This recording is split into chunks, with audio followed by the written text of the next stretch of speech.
Yo, it's time to do the thing. I'm a little late, but hey, that's what happens. What's going on, everybody? It's Order 42. I am Rob. This is the show. We're doing it. We're doing it right now. How's it going, everybody? It's good to see you. It's good to see you. By the way, did that actually go in? Yeah, it went in. You can see the Royal College of Physicians calling vaping at least 95% safer than smoking. So, anyway, I'm a what do you call it? I'm sleepy, so I can't think. Nice Stormtrooper helmet. Thank you, Phil. In fact, can you see the you can see the aluminum foil still on it from my Fire in the Sky video. Nightbot, you're here. Thank you, but chill out a little bit, okay? Don't need to go nuts, okay? But good to see you guys. Of course, we got. Look. You guys are not going nuts. Wraith and Star Fox and Ted Millich and Calum and that crazy Greek and Phil Holland, Magnus. Thank you guys. Thank you guys. Good to see you. And of course, Cosma. Mr. Darth Octavius himself is also here. And yes, the orange block. Don't forget your orange block, people. In fact, bam, this should work. There you go. And hey, thank you for that. Thank you for that, Calum. I mean, the likes help. All of that stuff helps. And Rufus the Red is here. So glad I caught another of these. I love the last one. I got to hang out. Well, it's good to see you, Rufus. We've got a lot to talk about. Especially the smash that like button like it owes you money. Okay? I'm just kidding. Morpheus trying to make Rob sleep. That is absolutely true. So here's what happened. Okay? I've been catching up on some shows. And because I am not a subscriber to AMC Plus or to I don't have cable anymore, I had to wait until iTunes put the finale of Better Call Saul up before I could watch it. Came up at 2 in the morning. So I watched it. That was good. Yeah, it's time to go to bed. Couldn't sleep. Here's what I did. Yesterday, I have medication I take. Okay, one is for my blood pressure, which I take in the morning, and then, but right before dinner, I take my Crohn's medication. Okay, so I had so many things on my mind yesterday that I'm going to take my medication, and I take the blood pressure medication that I'd already taken earlier in the day. I took that instead of my. And I don't know if that helped keep me up or whatever, but whoa. And Bucho was here too. Guys, look, we already got a full house. This is good. That Zelda box always catches your eye. Which one? This? My Japanese copy of Ocarina of Time, or my Skyward Sword Joy-Cons that I never opened? Hey, it's good stuff. And then, of course, there's my. It's hard to do. My Lego. Yeah, that. I should just do that. My Joker, Lego Joker that I got from South Carolina. That was fun. But it's good to see Bucho here. It's good to see all you guys. You only liked the first 3 seasons of Breaking Bad. The rest was too cartoonish. I loved it. Man. I loved it. It was good. Watch Woodstock 99 on HBO Max. Brought back some memories. Totally forgot there was Woodstock 94. Yeah, Nine Inch Nails was there. That was 92. 94, Nirvana was supposed to be there. And I was planning on going. And Kurt Cobain died, so I didn't go. So, it's weird. Take 150 milligrams of blood pressure meds a day. Wow. See, mine, I'm taking a very small amount, but I don't know. Like I said, I don't know if it kept me up or what. Sealed is fun.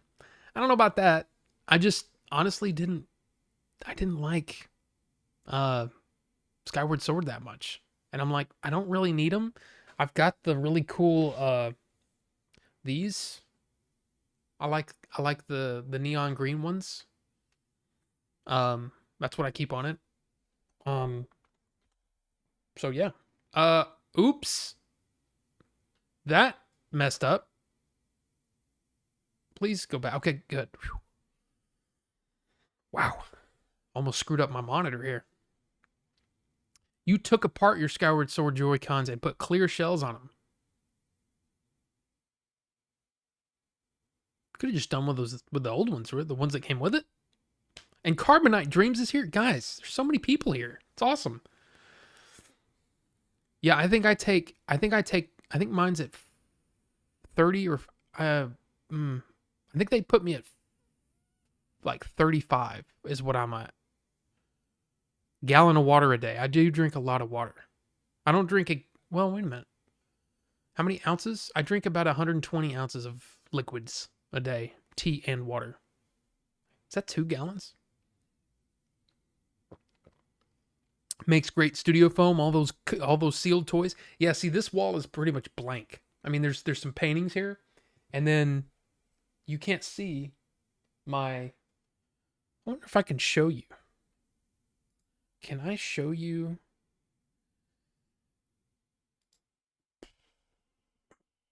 Is it this one? Yeah.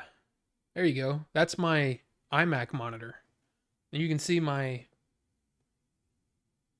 Star Wars painting, which, it's reflecting the light. That's really cool. That came from oh, I'm looking at the wrong camera. That one. That came from oh god, what's his name? Dorman. Dave Dorman. Jeez. Met him and bought that from him. He actually drew a Darth Vader on it. It's pretty cool. There's my old record player I got from my dad.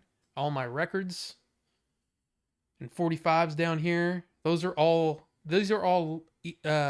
bottles of e-liquid that either suck or I need to dump. And then of course the kitty litter, because I don't have a cat. Kitty litter is so I can dispose of it properly and not poison people. So why do I look so yellow on this one? Anyway. But yeah, so yeah, pretty much blank walls. So it does kind of echo in here. I wish I need to, I don't know. I want to get the, what do you call it? It's not insulation. What do you call it? The soundproofing stuff. Okay. This is going to be I feel like this is going to be a rough show. Stayed up way too late last night, basically. Didn't go to sleep till 4:30 in the morning. I just couldn't sleep. And then woke up at 9:30. So 5 hours isn't terrible, but I'm used to getting like 6.5, 7. So yeah, pretty bad. Pretty sleepy. I've been dragging all day. So there you go. I'm not sure about that, Phil. Which year of Woodstock where it all went wrong and people smashed it up after Fred Durst came on? Not sure. Rob has a Switch and didn't give me his friend code. How dare... I don't honestly. I'm a terrible gamer. I don't game that much. And most of my games that I've bought are all single player games anyway. I mean, I do have the new Turtles, but I've played like the first level. I don't know. Okay, wait. Man, god, you guys are going nuts. I'm not used to that. Switch friend codes on Rob's. Oh, there you go. That crazy Greek. Anybody wants to be friends with that crazy Greek on Switch, his friend code is in the Discord. Do it. Got your ears on, won't be in chat much. Bucho, you do whatever you need to do. Okay? You do whatever you need to do. All right? Keep it lower than natural so your aorta doesn't expand more. Caleb, I mean, you be careful, man. You just watched Better Call Saul. We'll talk a little bit about it. I don't want to go into spoilers for those who haven't seen it yet. But yeah, we will talk about it a little bit. I saw the Thrawn book trilogy at Walmart today. Is it a single book or is it a set? I'd kind of like to get. I have the original hardcovers. The hardcovers that I read back in the day when they came out. I don't have a copy of Heir to the Empire, and I want a nice hardcover Heir to the Empire. Even though I wasn't a huge fan of them, but you've got a signed print by Dave Dorman too? Yeah, Dave Dorman's a great artist. Amazing artist. You vape but not on stream? I mean, I do, but not, I don't, see, here's the thing. I don't need to vape, to be honest. I mean, I'm at almost the lowest, I think it's 3 milligram. So 0.3% is nicotine. So it's not like, yeah. Usually I'm talking too much to vape. But yeah, I do enjoy it. And you can't see this right here, but there's way too much vape stuff in here. It became a hobby where I was doing the rebuilding and stuff. We'll get into that. In fact, let me see, how is the poll going? Okay. So right now, Melonberry is winning. This is a new liquid I've never tried before. Melonberry, tobacco-free nicotine. I believe it's derived from, I think it's a synthetic nicotine. In fact, I think all of these are. Yeah, this is synthetic. I don't know if this is synthetic or not. I don't think this is. That might be regular. But then empanada, which I assume is kind of like a sopapilla. I'm assuming that's what it's going to taste like. Not like like a beef and broccoli empanada or something. That'd be gross. And then the Simply Acai, which is a bunch of fruits together, but acai is supposedly the most forward flavor. Though that's what you're voting on. So mixed berry, empanada, Simply Acai, and right now Melonberry's winning, and that's fine. I want to try them all eventually. So yeah, eating a churro.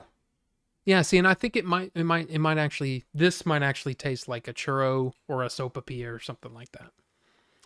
You need your 8 hours? Yeah. You only need like 2 or 3 hours of sleep every couple of days? No. I need really ideal would be like 8 hours a day and like 10 at night. And I'm good. So that's a Bill Hicks joke. I'm a Bill Hicks fan. Okay. Thinking about him a lot lately. Netflix documentary about Woodstock. The new TMNT game is hard. I don't blame you. It's not that it's hard. I seriously haven't played any games lately. I've been so busy getting caught up on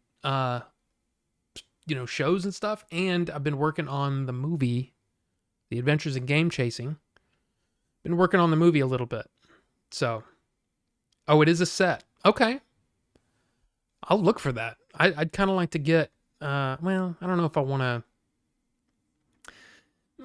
I don't know if I want to get a brand new set since I have the first, or what is it? Dark Force Rising and Last Command. I have those in hardcover. I just need Heir to the Empire in hardcover.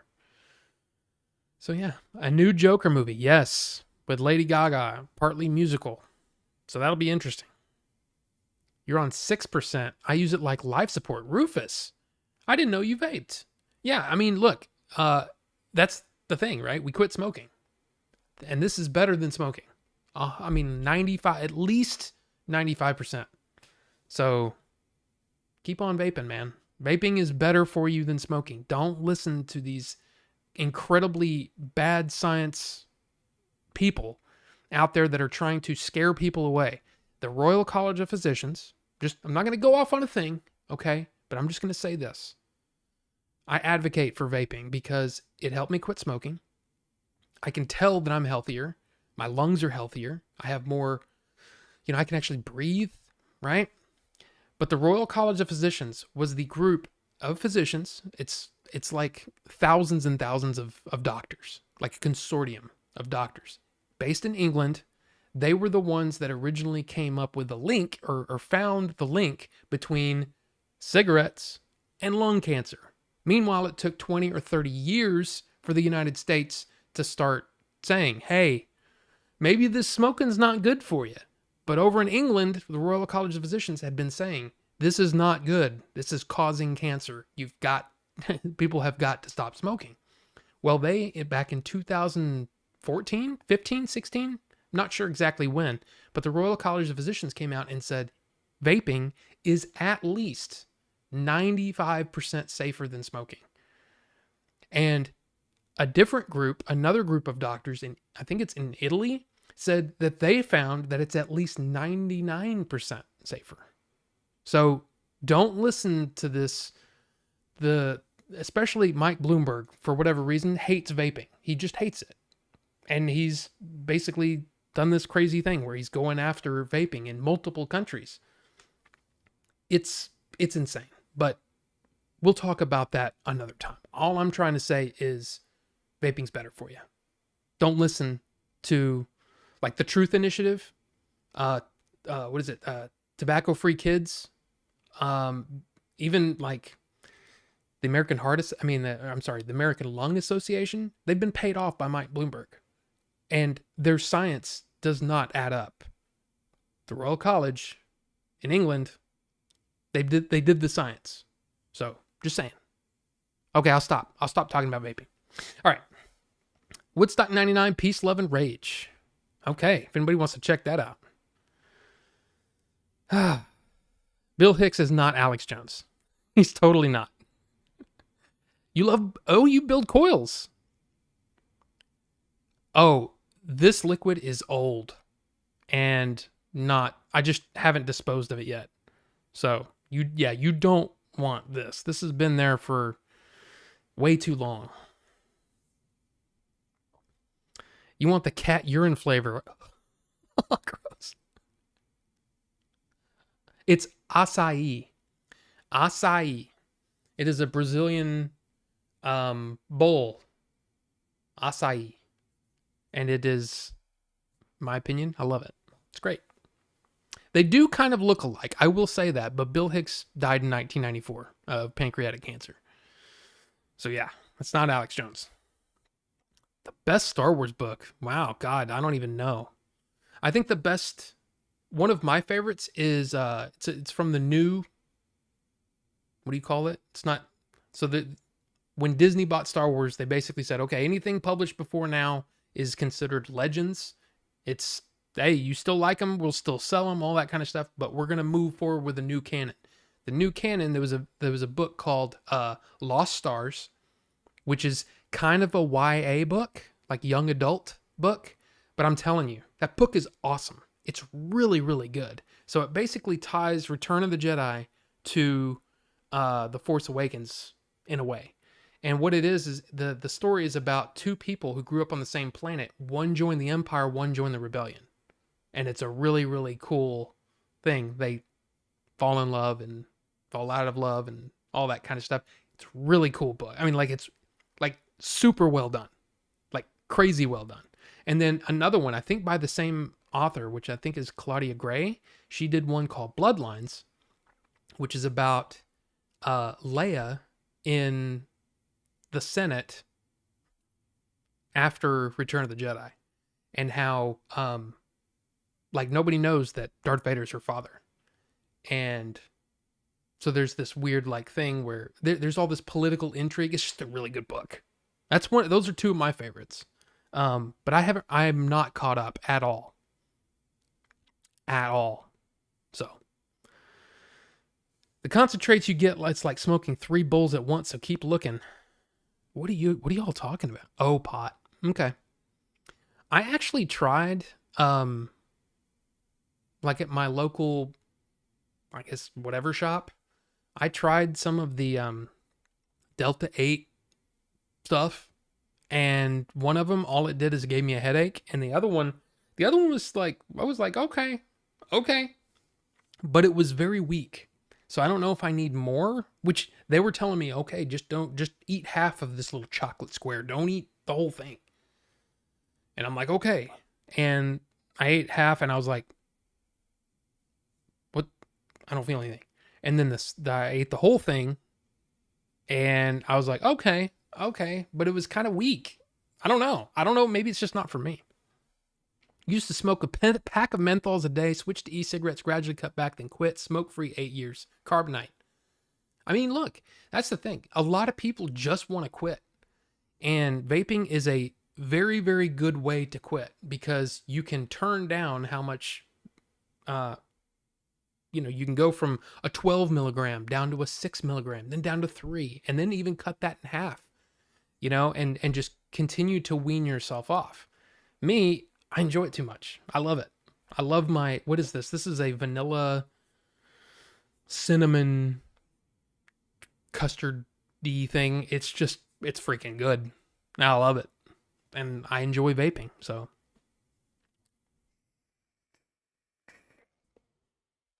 Not sure who Wings of Redemption is.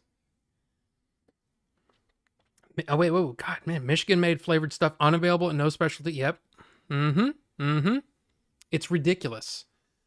They'll sell the thing that has killed... Seriously, cigarettes kill 480,000 people in the United States every single year. Like, directly related to cigarette smoking. 480,000 a year. Vaping hasn't killed anyone. Yeah, you can do something crazy with your vape and blow the batteries up, but that has nothing to do with vaping. Vaping doesn't do that. Anyway. And Blue Bull Reborn, what is up? It's good to see you.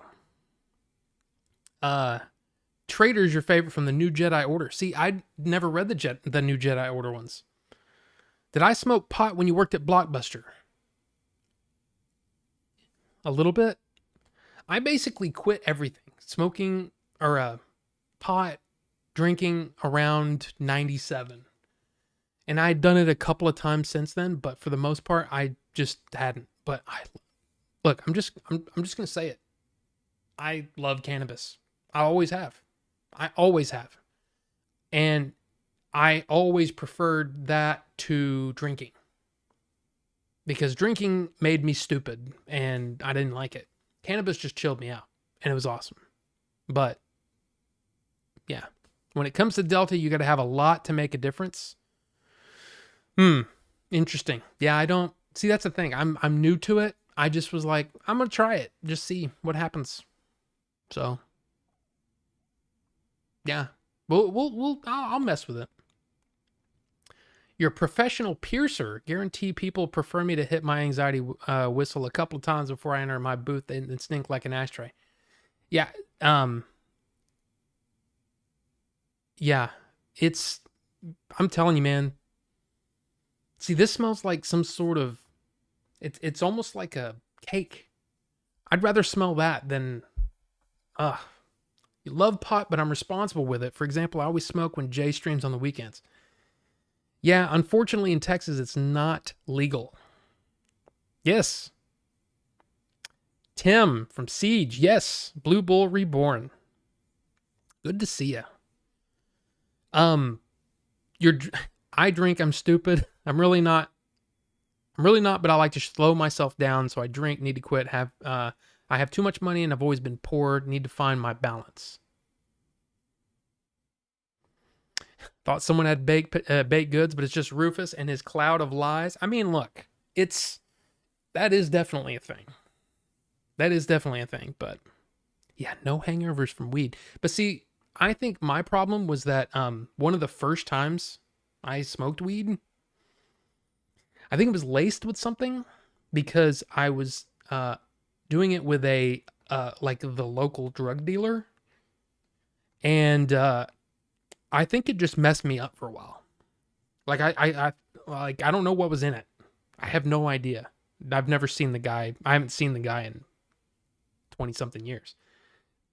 But every time I smoked weed after that, I'd get these little weird blackouts where I'd be like just sitting there watching something and then it'd be like I went to sleep for 12 hours. And then you wake up and you're like, where am I? I don't think that's normal. So yeah. Yeah.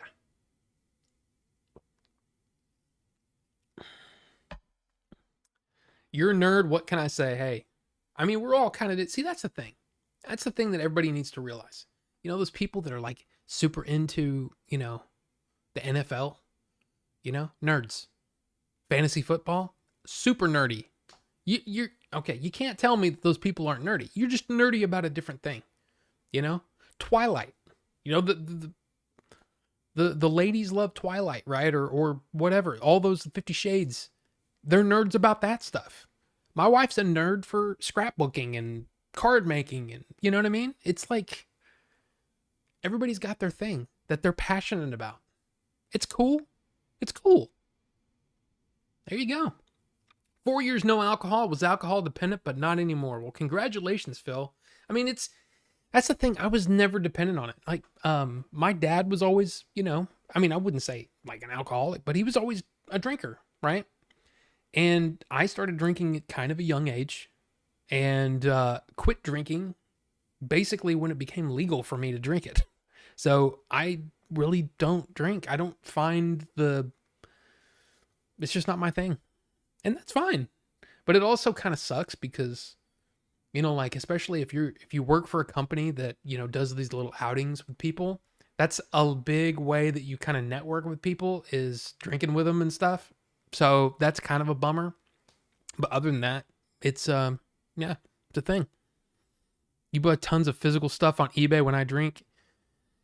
I don't even know what it would be like if I drank and then got on eBay because I already buy too much stuff on eBay. You finally saw Prey and you enjoyed it. See? Some people like it, some people don't. Man, there's a lot of the people that don't like it, man, they really don't like it. But I enjoyed it. You just bought Romancing Saga Mario FF6, FF4 on Super Famicom. Gonna Google Translate them. That seems like that'd take forever. You got expelled from school for coming in drunk out of my mind. Yeah, I never did anything. I never really got in trouble. I didn't drink like that, but I mean, like drinking before football games, I was in band. That was the thing.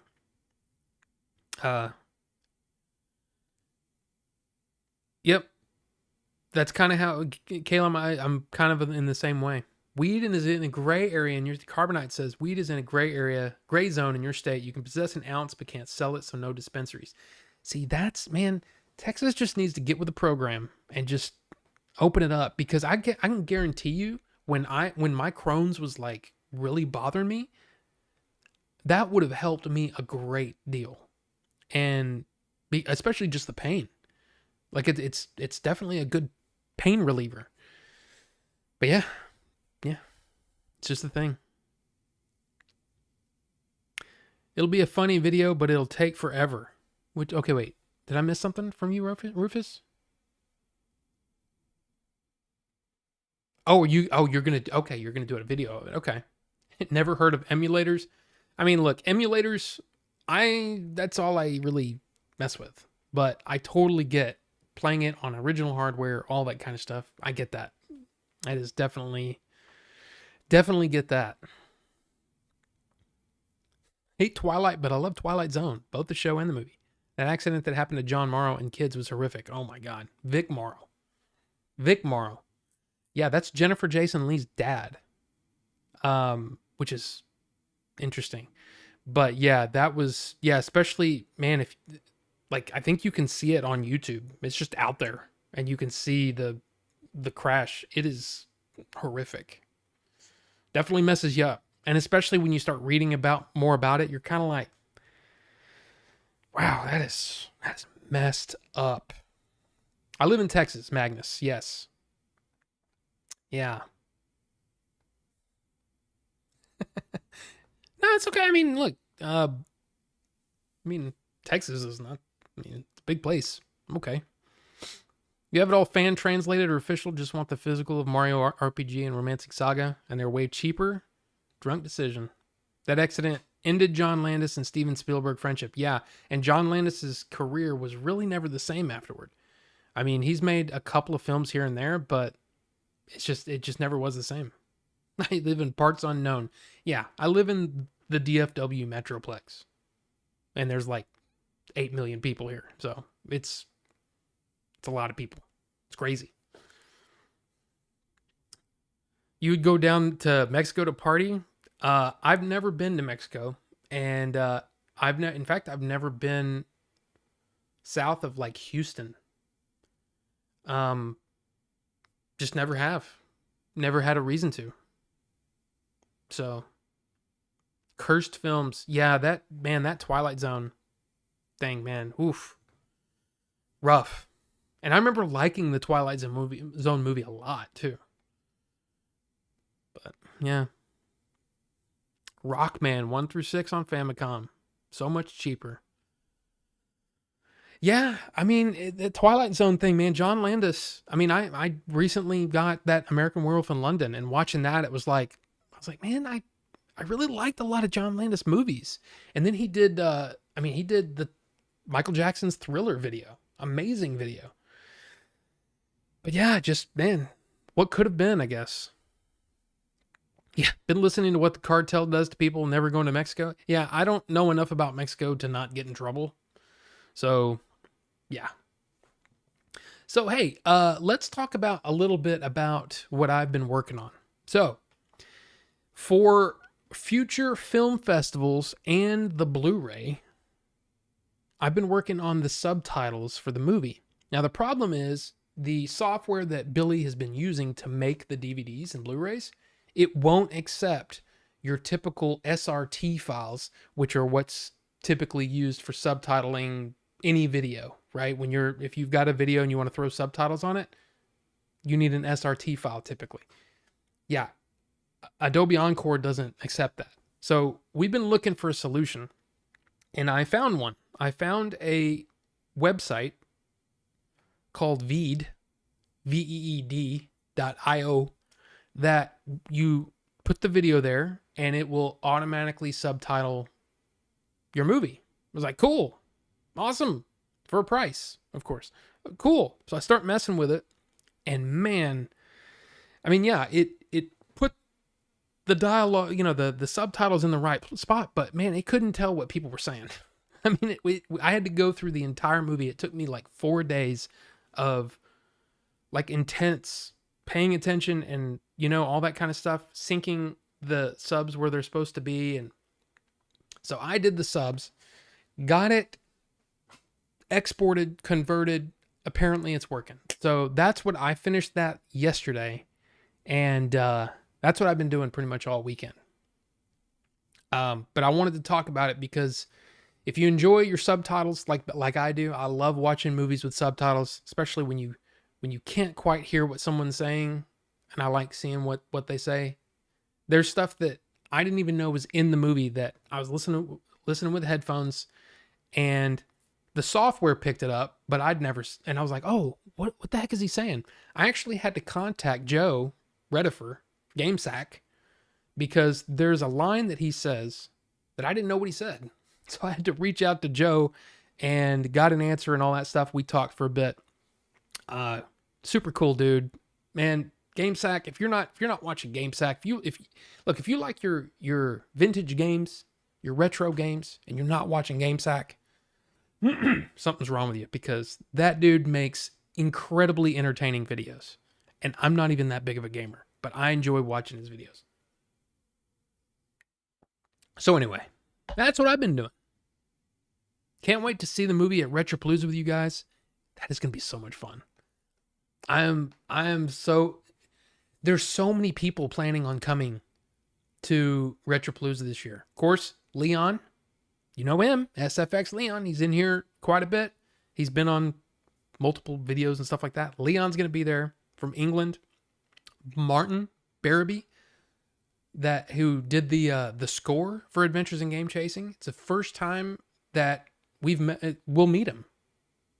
It'll be brand new to us too. Martin will be brand new to us. We get to meet Martin. He will be there. I know Matt, Retro Wolf 88, who's who's in the movie a couple of different times. He's supposed to be there. Of course, Game Dave has said that he is trying really hard to get there, which is that's going to be great. Anytime Game Dave's around, holy crap, it's fun. So yeah, Retropalooza in October is going to be awesome. So good. So yeah, I'm super excited. Stupid Game Chasers, right? Yeah, GameSack is really, really good. He's like, and the thing was, I'll tell a brief story. When I started working on the movie, I only knew, of course, Billy and Jay, their YouTube channel, and I knew that there were people that did YouTube stuff, but it was just those two, Billy and Jay, and of course, I'd been subbed to Wood for quite a while. So those are the only three guys I knew. Everybody else I just thought were actors and just people helping out with the movie. So I had no idea how talented some of these people were. So like, man, if I would have known, I would have been like, dude. I mean, I would have been like, geez. Yeah, Wood is in the movie. He is. Small part. But yes, he's in it. But yeah, of course, like I said, Joe, Game Dave, didn't know how talented Game Dave was. I was just kind of super blown away. Did you hear the motorcycle go by? That guy was like, wow. You did your retro channel cyan and magenta like I don't have a graphics card. Try to get Leon to drink some tea while here. I think he had it and he was just kind of like, yeah, it's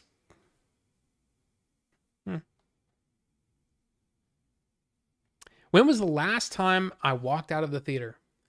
The last time I think I've answered this recently, but I think the last movie that I actually walked out of was The Lady Killers, Tom Hanks, Coen Brothers movie. Just wasn't something that was our thing.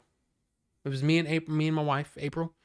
We just walked out of it because it was like, we got too many other things that we could watch right now. So we ended up leaving The Later Killers and buying a ticket for a different movie and watching a different movie.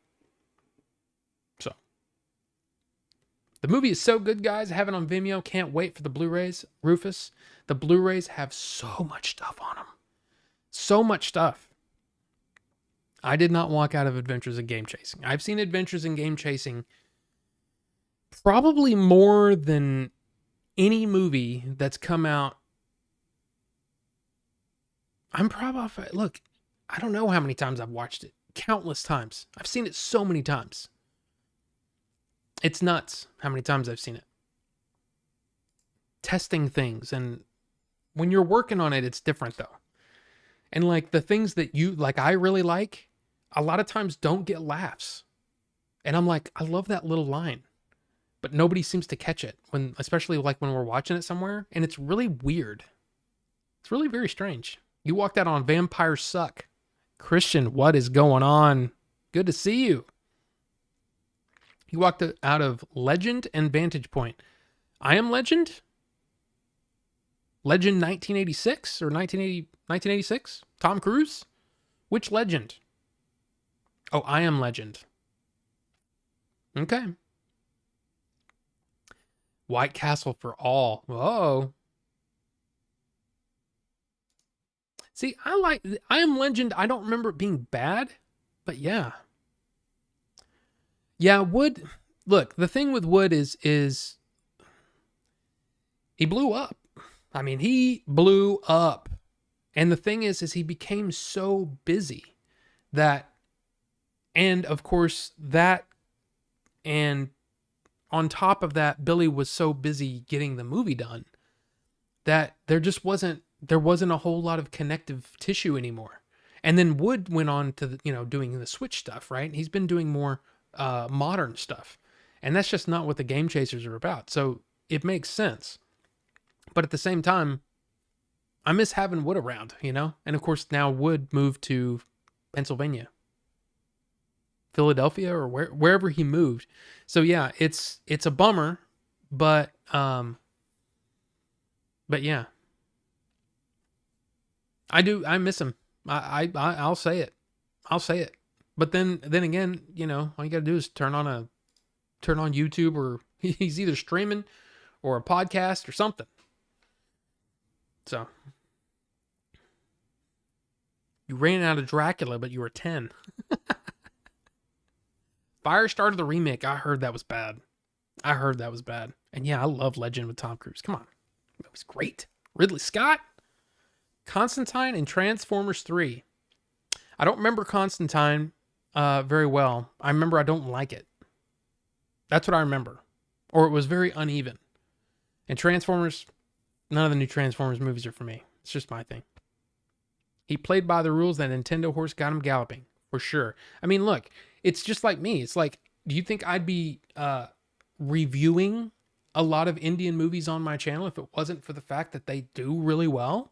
I mean, look, I love my regular stuff that I'm doing. But man, those Indian movies are going off, man. Going off. So yeah, I'd be stupid not to take advantage of that, you know, and play into it. I'm really enjoying the movies for the most part too. So yeah, I get it. I totally get what Wood is doing. I'm selfish. And I want Wood around. That copy of Ocarina of Time from Japan, that's from Wood. Wood gave me that. It was the first time I actually met him. He gave me that. And I was like, oh, and he actually gave me one of the things too. His sponsor, with the grips. I can't remember what it's called. But he gave me one. Wood is an amazing dude. He's a good guy. He really is a good guy. Wood is he's such a, I don't know, man. He's just a good dude. He's just a good dude. You loved Showgirls Unrated? Yeah, not a fan. What's the best Bollywood movie? Well, I'll tell you that. Yeah, an Indian movie, RRR, for sure, is probably the movie that I would say, if you want to know what Indian movies are all about, or if you want to know, it's a good movie because it's a good story. The characters are really charismatic. It's still just bonkers, but it's really entertaining. Super entertaining movie. So if you have not seen RRR, go to Netflix and try to watch. I don't know what versions, because there's multiple languages. I think the movie was made in Telugu, that's the language. If you can watch it in Telugu, watch it in Telugu. But I think I watched it in a different language. Do I like Richard Linklater's flicks? I do. I have not seen Waking Life, though. You gave me that one as a recommendation. I was actually looking for it the other day at Half Price Books, which, by the way, I've got some pickups I got to show you. Love how candid you are. Oh, thanks, man. I mean, I'm just me. Look, I think what happens is you get to a certain age and you just realize that there are going to people there will be people that like you and want to talk to you and be your friend. And then there's others that won't. And that's fine. It's just like, I like brunettes. They might like blondes, whatever, different, whatever. You just be yourself. I'm just myself. I'm just the dude doing a thing. But thank you, man. I appreciate it. You had to walk out on American Werewolf in Paris against your will because unknowns to me, my cousin was pregnant and got sick during it. Oh, man. Yeah, I barely remember that one. I remember it not being very good. But it's not bad. Your favorite Indian film is Hoosiers. Oh, wait, that's Indiana. Yeah, it's not the same. What's your opinion of Summer of Sam? Isn't that a, oh God. What's the director's name? I'm going blank. I can see his face. I'm going blank on his name.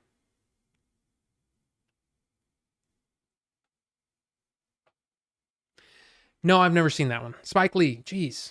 I was thinking Spike. I was like, Spike something, right? And I was thinking Spike Jones. I was like, Spike Jones is not the same guy.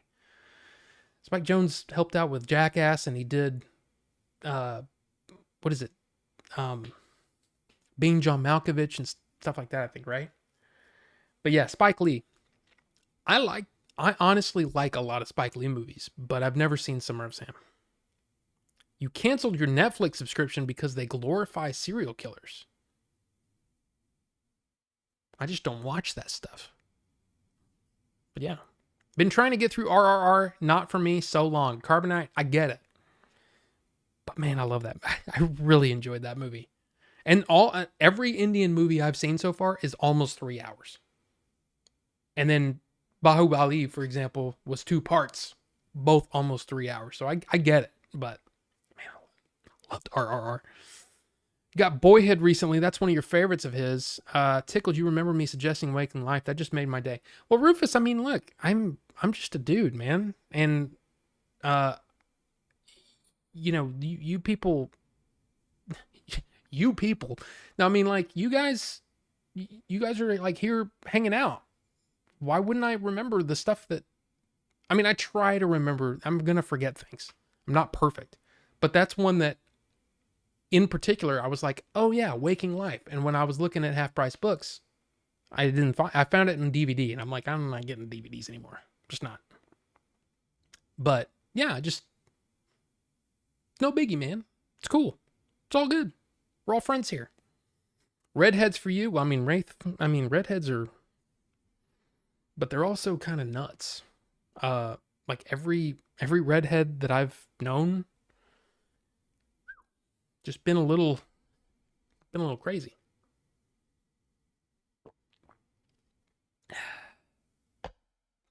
Picked up something today very cheap. Not many will know this movie. It's called Remo Williams, The Adventure Begins. Very silly and fun. Remo Williams is awesome. He just passed away. The main actor, Fred Ward. Amazing movie. That's a great movie, and it's got Wilford Brimley in it. It's got Joel Grey plays Chun. Come on, man. Remo Williams is awesome. Yeah. Never walked out of the. Oh yeah. Sat through American Werewolf in Paris, Super Mario Brothers, and Gate 2. Wow, Carbonite. Wow. And you enjoyed Bahubali, Bucho. Awesome. The color area I prefer is generally determined by the size of the boobs attached and how much they like Full Metal Alchemist. I mean, look, that's a thing. That's definitely a thing. Brunettes for me. Look, the thing was, I don't know. Yeah. I do like the brunettes though. Just saying. That's why everybody loves the redheads. I mean, wow. It's kind of like, I don't know, just crazy. Was there ever a movie you regretted watching? I mean, not really. I mean, the one that kind of messed me up the most was a movie called Irreversible. If you've seen this movie, you know what I'm talking about. That movie is rough. It's about extreme. It basically tells the story of a rape, and it's a rough. It's a hard movie to watch. But I don't regret watching it. I'm glad I watched it, but never again. And it's backwards.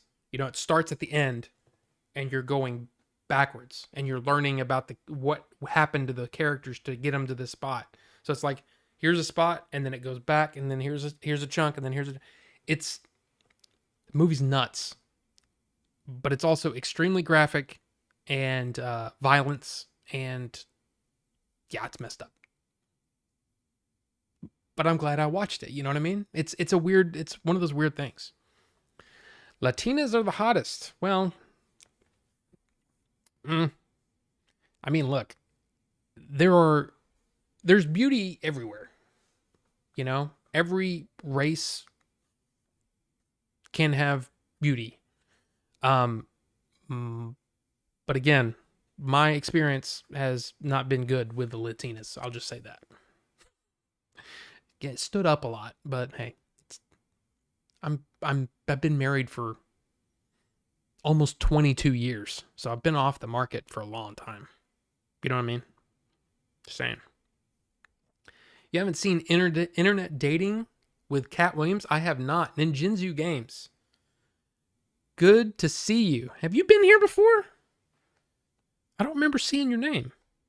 Only red hair I dated ended in disaster because after 3 dates, she said the... Is that L? The L word? Like the accused? I don't... Most extreme movie I ever watched was the Korean Old Boy. Yeah, that's another one.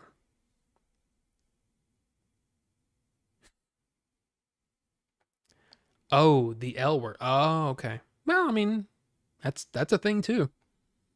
I don't know if I've always been curious if any of my ex-girlfriends turned lesbian, right? Like if they were trying things out and they go, "Yeah, this is not for me." I don't know. Be interesting though. If I could live in in the Star Wars universe, what planet would it be on? Ooh, Naboo is definitely nice. Alderaan would be nice before the Death Star, you know. Felucia is just a beautiful planet. Yeah. You commented after Billy posted the video and you got to 800 subs and on Twitter. Yes. Yes, now I remember. Yes. But good to see you. And yeah, it's still nuts. I can't believe the partnered thing happened. And I'm waiting to hear back from them. But that's happened, which is just insane. One of your exes is now a lesbian? Yeah. The thing is, it's such a weird thing because I grew up, I think at least my age, we grew up kind of not hearing about it much at all. And then you started to realize, especially now, I can look back and go, they were just hiding it. They weren't out. But they were definitely homosexual. And that's fine. And it's the more I started thinking about it, the more I'm like, man, it's gotta suck to not be able to be yourself. So it's kind of a nuts thing. Now I think they're just more comfortable being themselves, which is only a good thing, right? I think it's a good thing.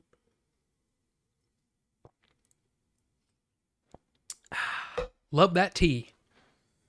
All right. Okay, wait. Most of your exes married the next guy they dated. EverQuest and 90s action figure obsessions don't work with relationships. Whatever after looks like gold. I mean, that's possible. But see, like my wife, she had never seen Star Wars. Yeah. And we had been dating just not very long. And it was late. And we were watching Empire Strikes Back. And she said, I'm so mad right now. And I'm like, what? She goes, I gotta go. But I really want to watch Return of the Jedi now. And I'm like, this one's a keeper. But yeah, I got very lucky. And I also didn't settle. You know? I'll just say, I'm not saying that I was like,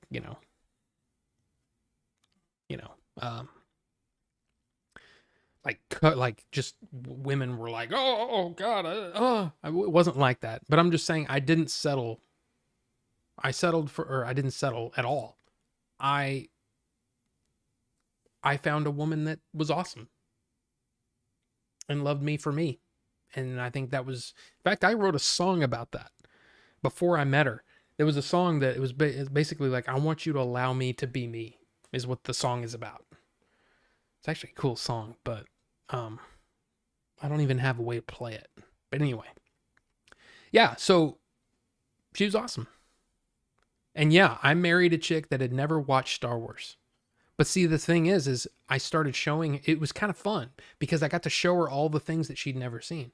she grew up in a very religious household, and watching movies wasn't something that she did very much. So she became a movie fan. Yeah. What was the first movie you saw with your wife and worst she's seen?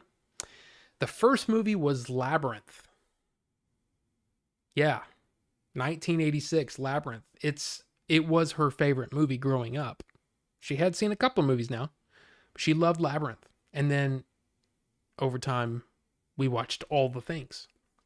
She still doesn't like, I think the worst that she's ever seen, probably, God, I don't know what the worst one is, but she hates movies like 2001. She can't stand it. Anything that, where it's very slow, she's very like, let's go, let's move. I like movies that almost envelop you in its world and its character. You know what I'm saying? So I love 2001. I think 2001 is amazing because I love the setting and I love the characters and I love the story.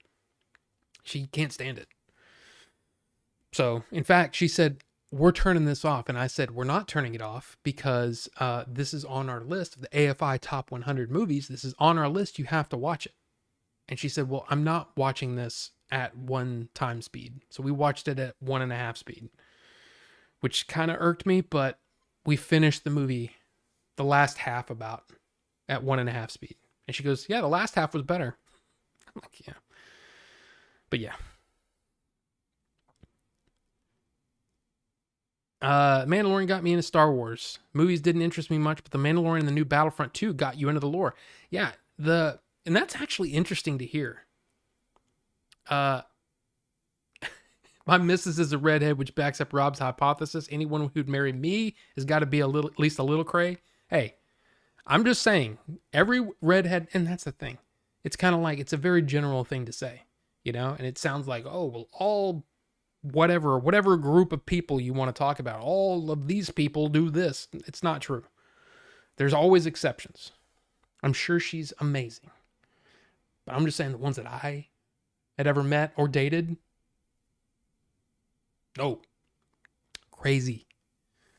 But that's awesome though, Ninjinzu Games. It's awesome that you got into Star Wars late. That's awesome. Your grandma watched Star Wars with me and she thought it was boring and stupid. Yeah. See, some people just can't connect with it, and that's fine. There's a lot of stuff they probably watch that I can't connect with,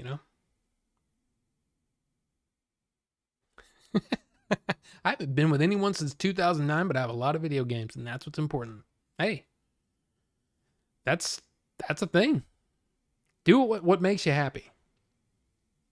You've been with Mexican women who have never seen a movie. Wow.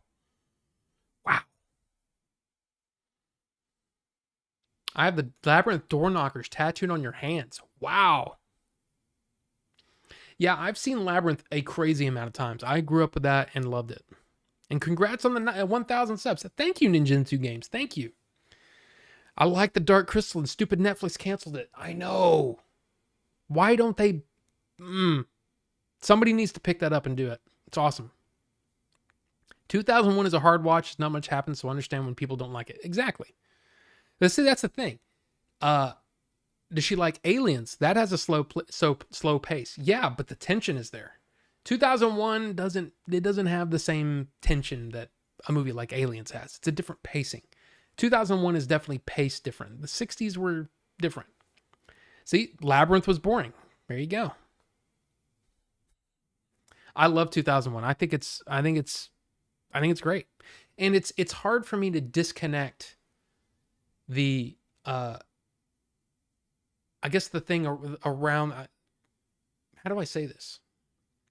I can't divorce the fact that 2001 affected so many filmmakers going forward. So when someone says that 2001 was the reason I started making movies, I go, yeah, of course. It's amazing. And so the effect, the rippling effect, it's just like a lot of people don't like Blade Runner, but Blade Runner is still affecting movies today. The look of that movie. Alien is still affecting that people making movies today. So it's in Citizen Kane was another one that a lot of people don't like. But man, that guy was so ahead of his time. Orson Welles, some of the camera movements, some of the camera placements it's insane. It's insane how forward thinking some of these movies are. So I can't divorce myself from that. I can't distance myself from that, and it's all part of the movie to me. So yeah. The main Familian was in the movie MILF.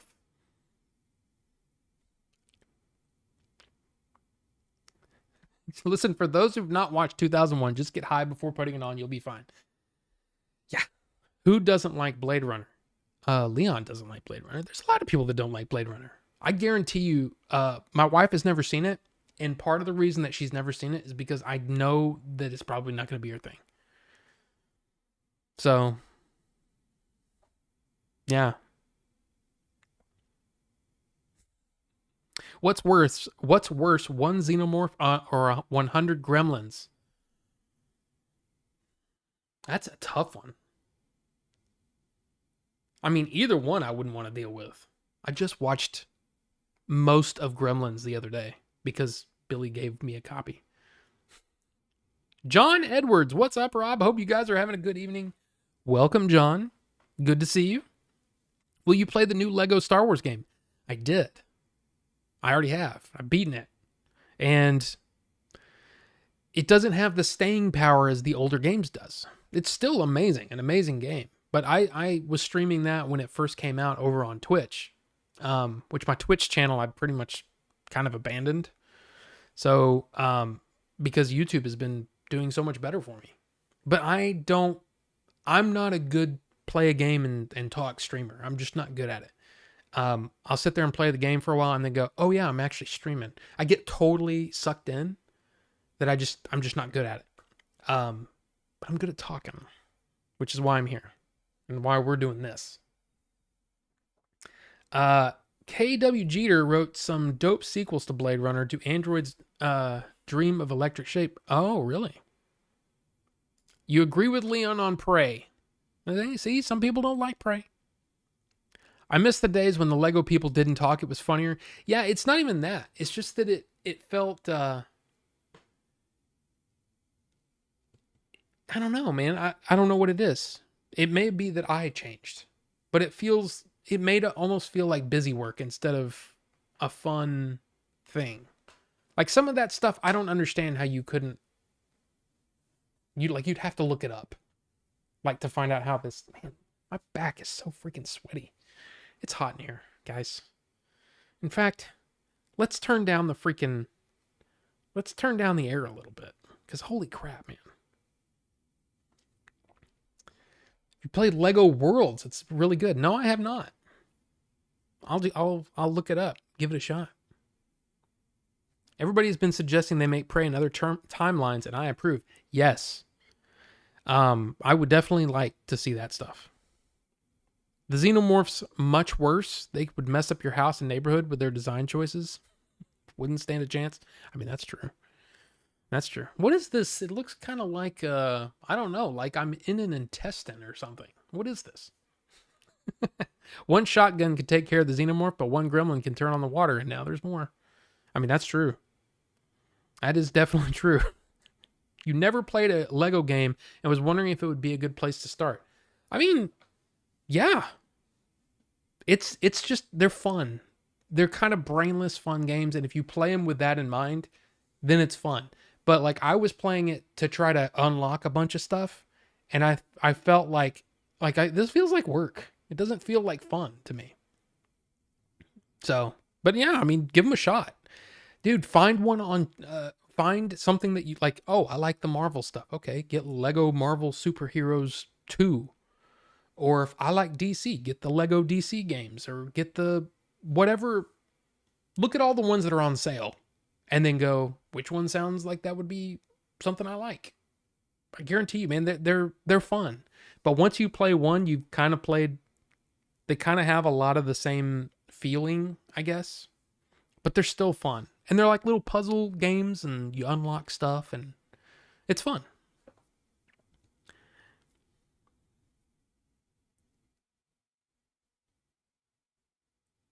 I like Prey, but a little Indian lady took out a predator with an axe and spear, and yet a heavily armed crack commando struggled.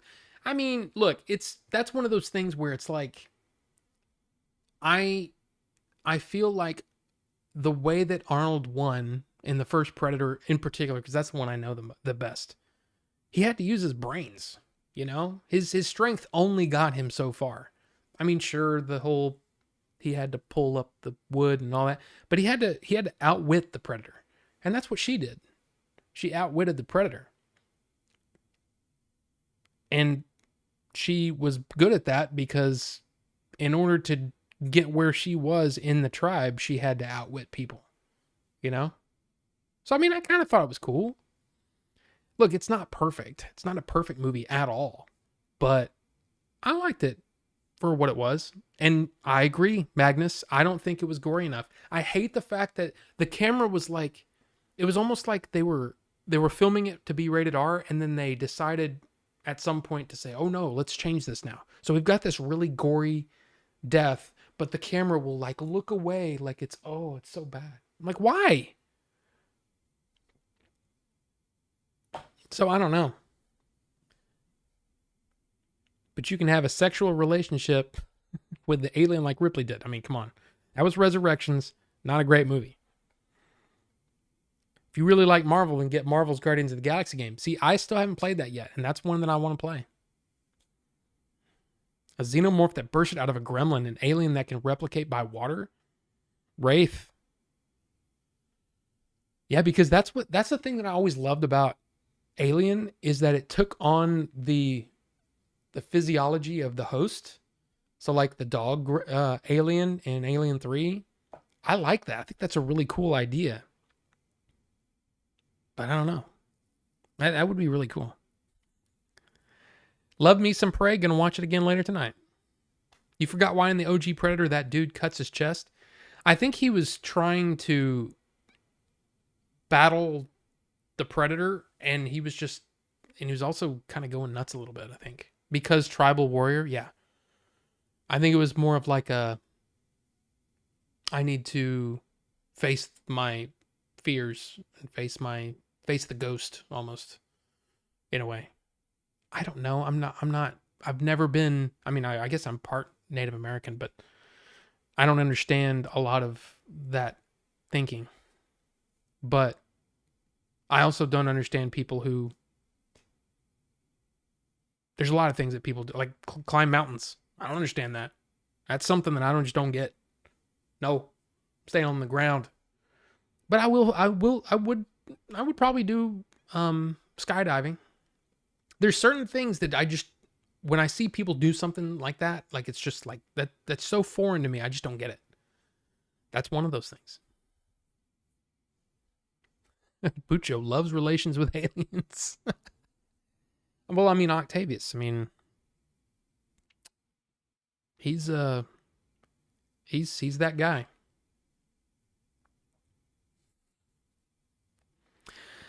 Dude, that's one of my favorite lines in any movie. Seriously, Star Fox is he's sitting there and they're trying to figure out what to do, and one of the toughest guys on the team just stands up and goes, "We're all gonna die," and then so good. I love it. Okay, anyway, here we go. Pickups.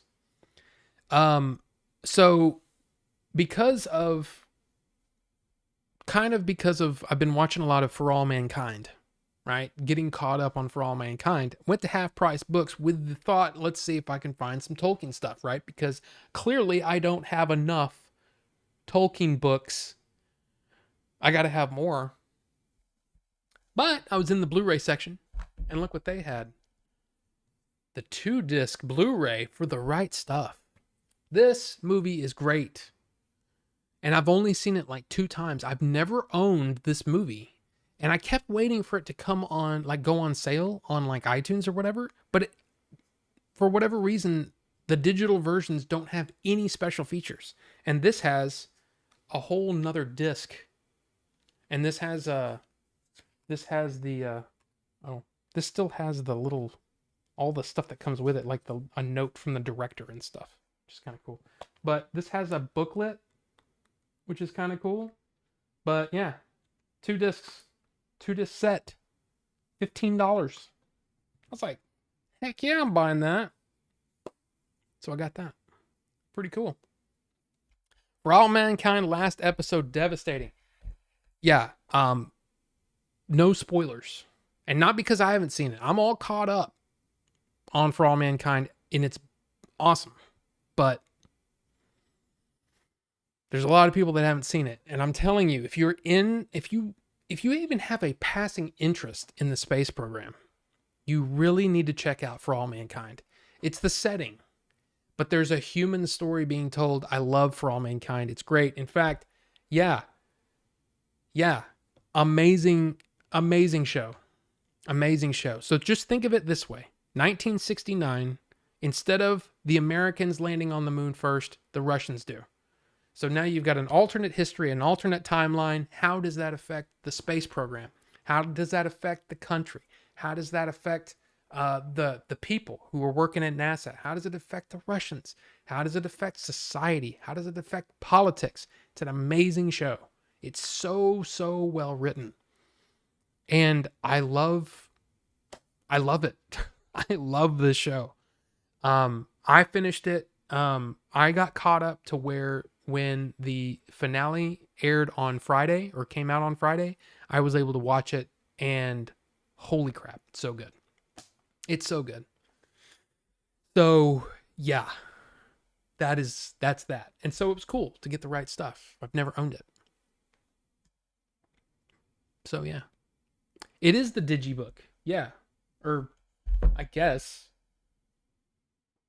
that's what that is. It's pretty cool though. I was really happy that this was here, and it's in good shape. The I mean, it still has the little, the slip on the outside of it that comes with it. Is that the, I don't know. Great show though. Great movie about test pilots and about the space program. Awesome. And yeah, no one is safe. It's great.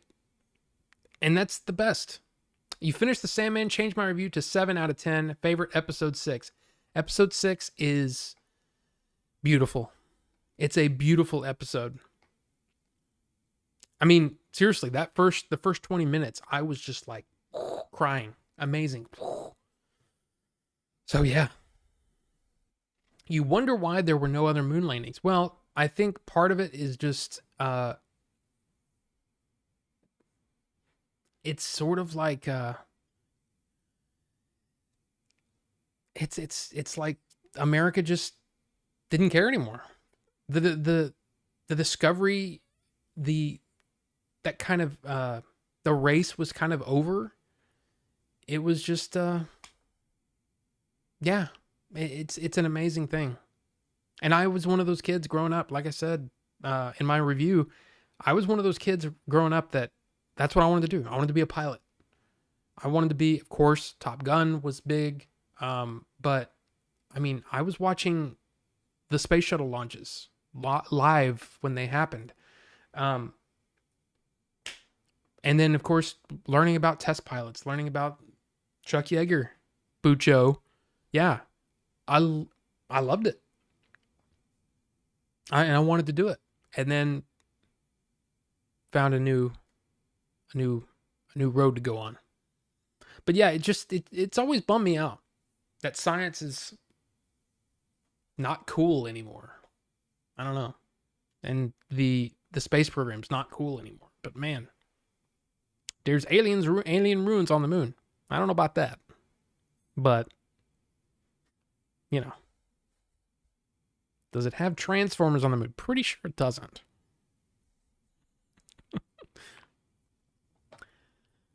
You got to drive home. Star Fox, you be careful. You be careful.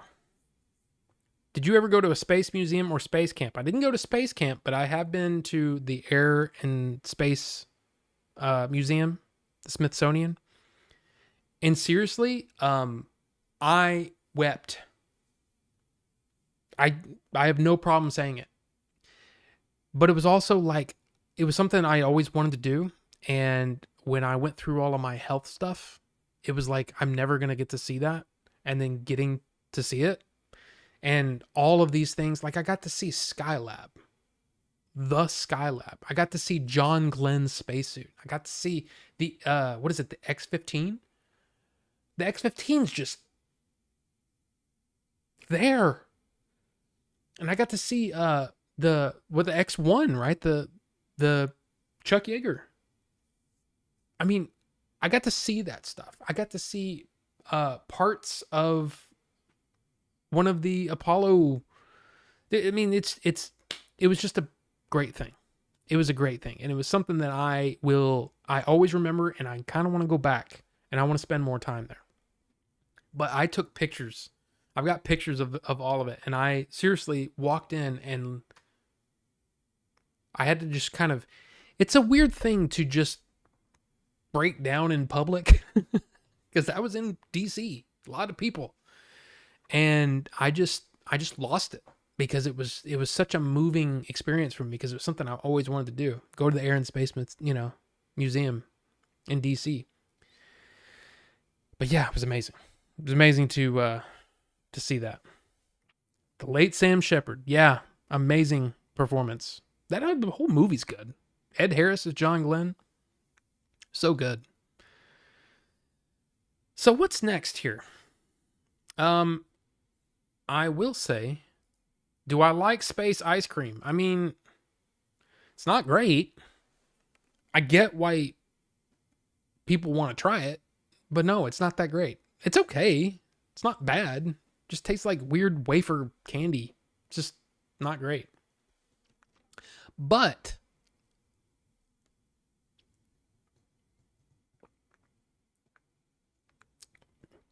again, no spoilers. This just aired last night. But Better Call Saul.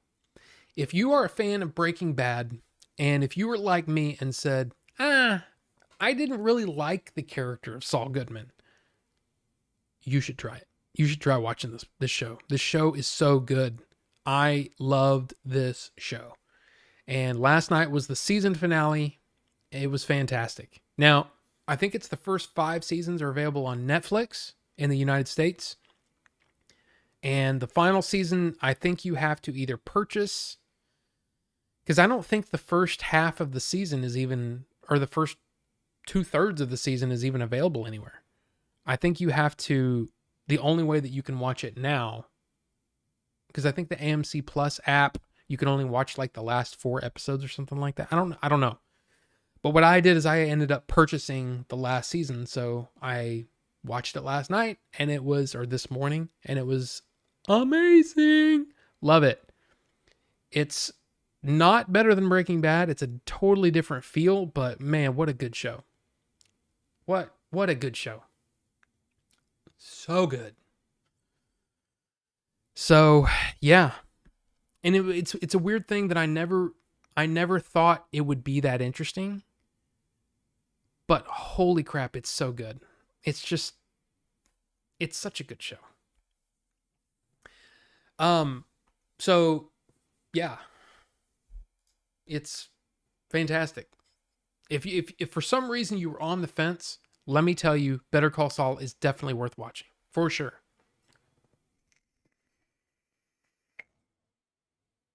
Now let's look at the poll. 20 votes. Melonberry is winning. Melonberry is winning 60% of the votes. You know what? I don't think there's any way that Simply Acai or Empanada can even win. But that's what's up on the poll right now. I think I'm just going to go ahead and end it. Melonberry won. Melonberry won 60%. I want to try this. So, if you look here, you will see 2 different tanks.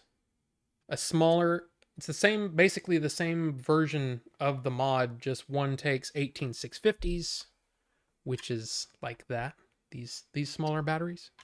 And then this one takes 21700s, which are the same batteries, the same style batteries that they use in the Tesla. So, this tank I have Built a coil. I've wicked it up. It's ready to go. Ready to go. Super, super cool. I'm going to end this poll. Bam. Rob's teaching you. I'm not teaching you. And it's not smoking. It's vaping. It's completely different. I still don't like the term vaping. I wish there was a better term for it. Because I think it sounds stupid. But it's definitely not smoking. Smoking is this is not smoke. It's vapor. So it's not smoking. All seasons on UK Netflix 1 through 6. That's right. Use a VPN if you want to watch. There you go. There you go. So, Rob the Chemist. You have to go. You have a good night, Magnus. Thank you for being here. Good seeing you. Good conversation. Love it. Holy crap. I just opened it and it's like, the smell is like, oh my God. So I do the knuckle test. This is safe. A drop is fine. Not gonna.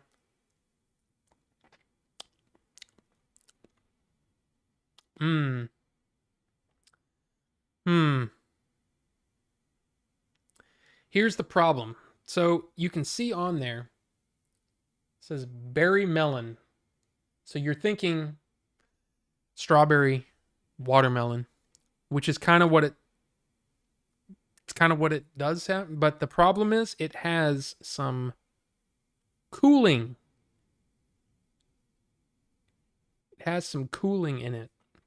And the thing is I am not a big fan of the cooling. The cooling is like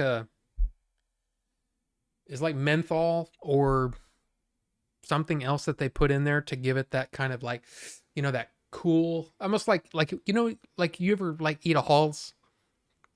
You know what I'm talking about? The mentholyptus, right? You put it in your mouth, you suck on it for a while. Anyway, and then when you breathe in, it's like cold. Acai, then it's too late. It's too late.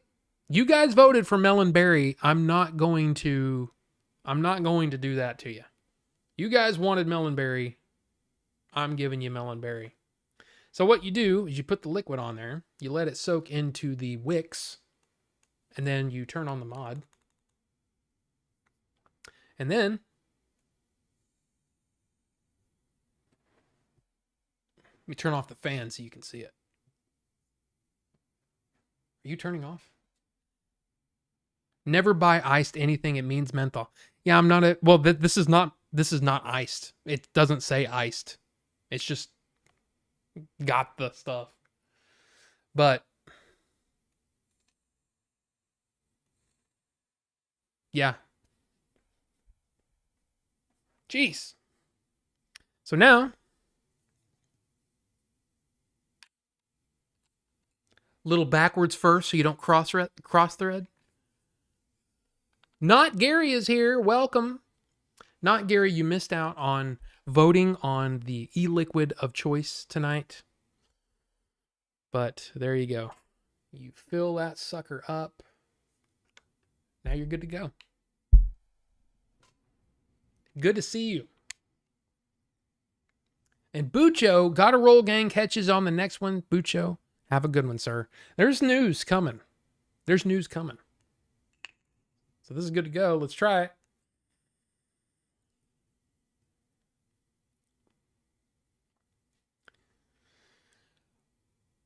A lot of cooling.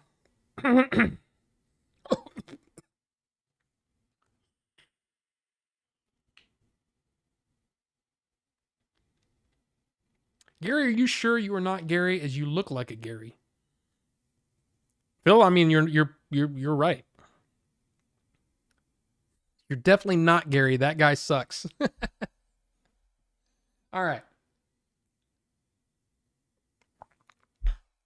So, here's the thing. This has got a lot of cooling in it. Like a lot. Like it's like, wow.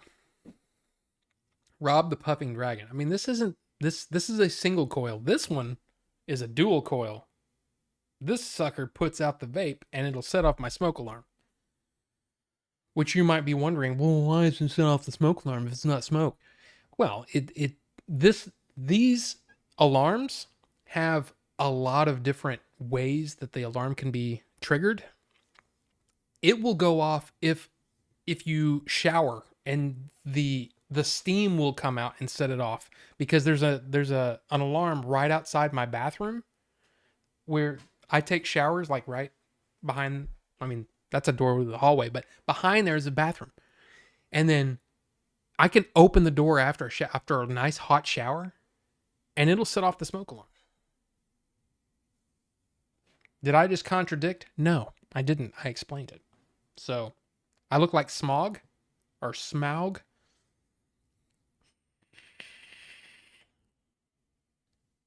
Here's the deal. It tastes good. It is a strawberry watermelon. It's kind of good, but the problem is that cooling is so like, wow. I almost want to turn it down some to like 40 watts. This is a 0.3 ohm coil, by the way.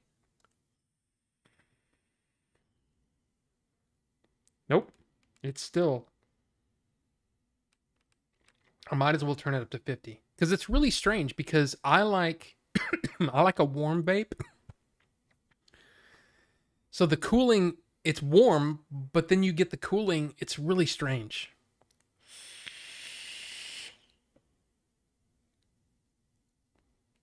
I mean, it's not bad.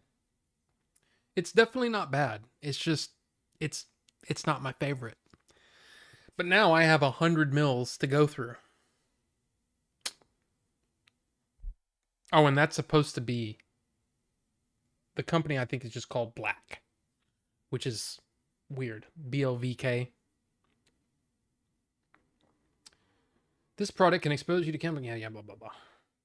And this is a 70-30. 70% VG, 30% PG. I don't even know what that was. I don't know why I did that.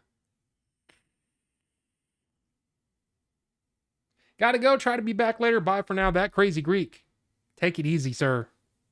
Take it easy. You like Smaug? If so, would you? I mean...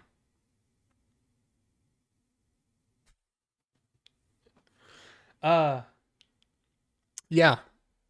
So there you go. Thank you guys for picking. But I kind of wish it wasn't iced. This is not iced. It actually makes me curious if they screwed up. Let me see. I'd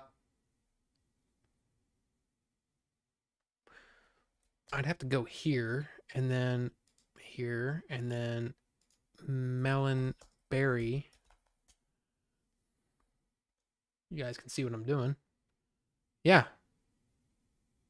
This is what I bought.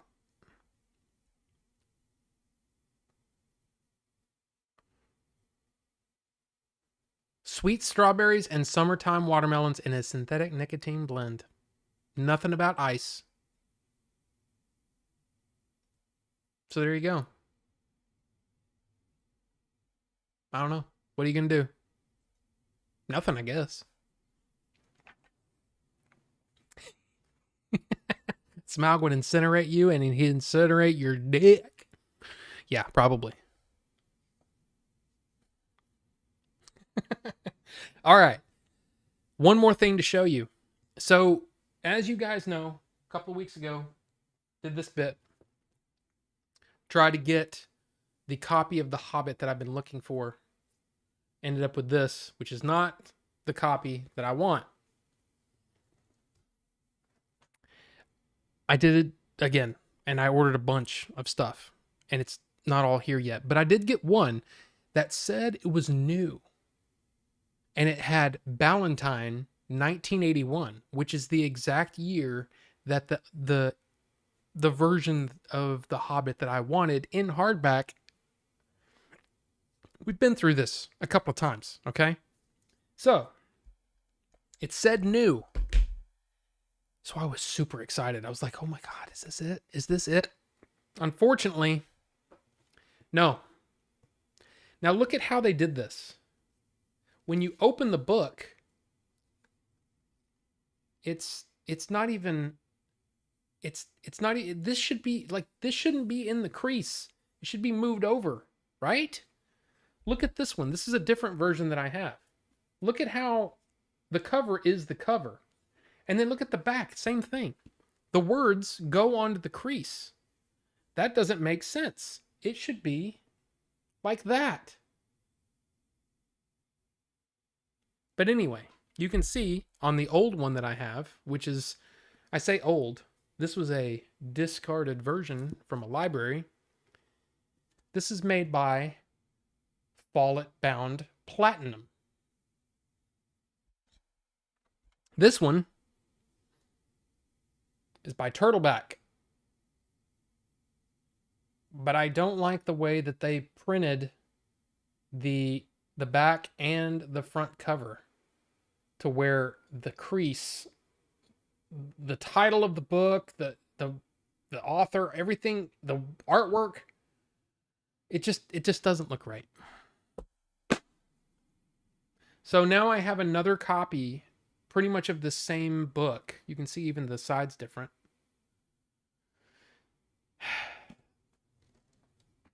So I've got all of these copies of The Hobbit. In fact, there's more up there, which is ridiculous. But none of them are the right one. I have one more on the way. And then I have a copy of Fellowship. I have a copy of Two Towers and a copy of Return of the King that were all from the same company. So I was thinking, oh man, maybe they're all together. You should get the Hobbit Pocket Edition. You mean these? I have too many copies of... I don't need all these. Never read these. Why do I need those? Answer, I don't. But I have a problem, okay? I'm sure it's probably like anything that you collect where you want multiple versions. You want all the versions of this. You want all the versions of that. I get it. But man, I don't need them. They have a newer version too. Oh yeah, they do. There's so many versions. And I pre-ordered today 2 new... Well, one of them is a brand new book called The Fall of Numenor, which comes out in November. And then the other one is a hardback version of The Complete Guide to Middle-earth, which is right here. This is a paperback. And all it is basically a glossary or an index of all the characters and different things. This is helpful when you're reading Tolkien stuff for the first time and you want to know how things connect to other things. This gives you a really good starting point. And it also gives you supposedly page numbers, but I don't know what editions these connect to, I guess. But the new version is in the same style as these. So HarperCollins, this is a somewhat new edition of Unfinished Tales, but it's Alan Lee illustrated. So, for example, beautiful artwork in these, and I just wanted it for the collection. I mean, look at that. Just beautiful stuff. Beautiful stuff. Let's see. Ooh, there's one. Is that Glaurung? I think this is Glaurung, which is basically another dragon like Sauron. Awesome stuff, man. Awesome. So, illustrations by Alan Lee, John Howe, and Ted Nasmith. So it's not just Alan Lee. But I think the Complete Guide to Middle-earth that's coming out is going to be Alan Lee. So I'm going to have to make room. Going to have to make room for it. Figure out what I want to take off. So yeah, there's that. That's the book you need. I'm telling you, I love these HarperCollins editions, starting here and then all the way over to here, and then these down here. So you've got, you can't see it because it's out of focus, but there's Tales from the Perilous Realm, then the three great tales. So there's Children of Hurin, Baron and Luthien, and the Fall of Gondolin, and the last one is The Nature of Middle Earth. I haven't read Tales from the Perilous Realm yet. I've read these three. I haven't read Nature of Middle Earth yet. Nature of Middle Earth is like an unofficial edition of the history of Middle Earth, which I've only read this first one. It's on my reading list. I'm doing the thing. I'm going through the whole thing. I want to know. I want to at least say that, yes, I've read all the Tolkien stuff. I haven't gotten there yet. I'm still making my way through it. But I'm telling you, you go. In fact, let me see. Tolkienbooks.us. Go to tolkienbooks.us and you can look at all the different editions that have come out. So like hardcover, The Hobbit. So here's from 1938 all the way through. You can see all the different editions. These are all released in the United States, but that's not a hardcover. Where's the...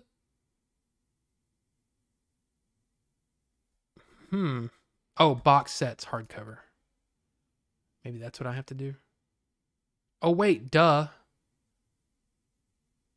That edition, this is all America. HarperCollins was only printed in the UK. Anyway, this is kind of a cool site that I go to like, especially when I'm out and about and I'm like, okay, what is this? That's what happens. That's what I do. That's what I use. Tell me you have the audiobook of The Hobbit, then yes, you may have a problem. I do. In fact, I have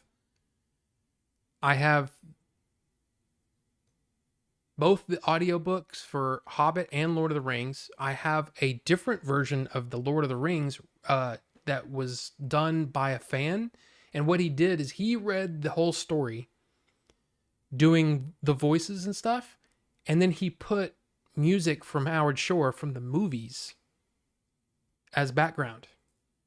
And it's pretty awesome. But there's the ones by Rob Inglis, which were the ones that have been out for the longest time. But then Andy Serkis read both The Hobbit and Lord of the Rings, and those are all out now. It's just in the last couple of years that those have come out. I only have the Rob Inglis ones for The Hobbit and Lord of the Rings, and then I also have the BBC radio what do you call that? Dramatization of The Hobbit, where Ian Holm, or is it the Lord of the Rings that I have? I can't remember. I have it though, but Ian Holm is in it, and it's kind of interesting because then he plays Bilbo. Do you have any first editions of Lord of the Rings or The Hobbit? I do not, because they are extremely expensive. And well, Rob, we both have the same problem as I have those HarperCollins books and all the audiobooks. Hey, there you go. There you go. And I'm still buying stuff. But the first editions, here's the thing.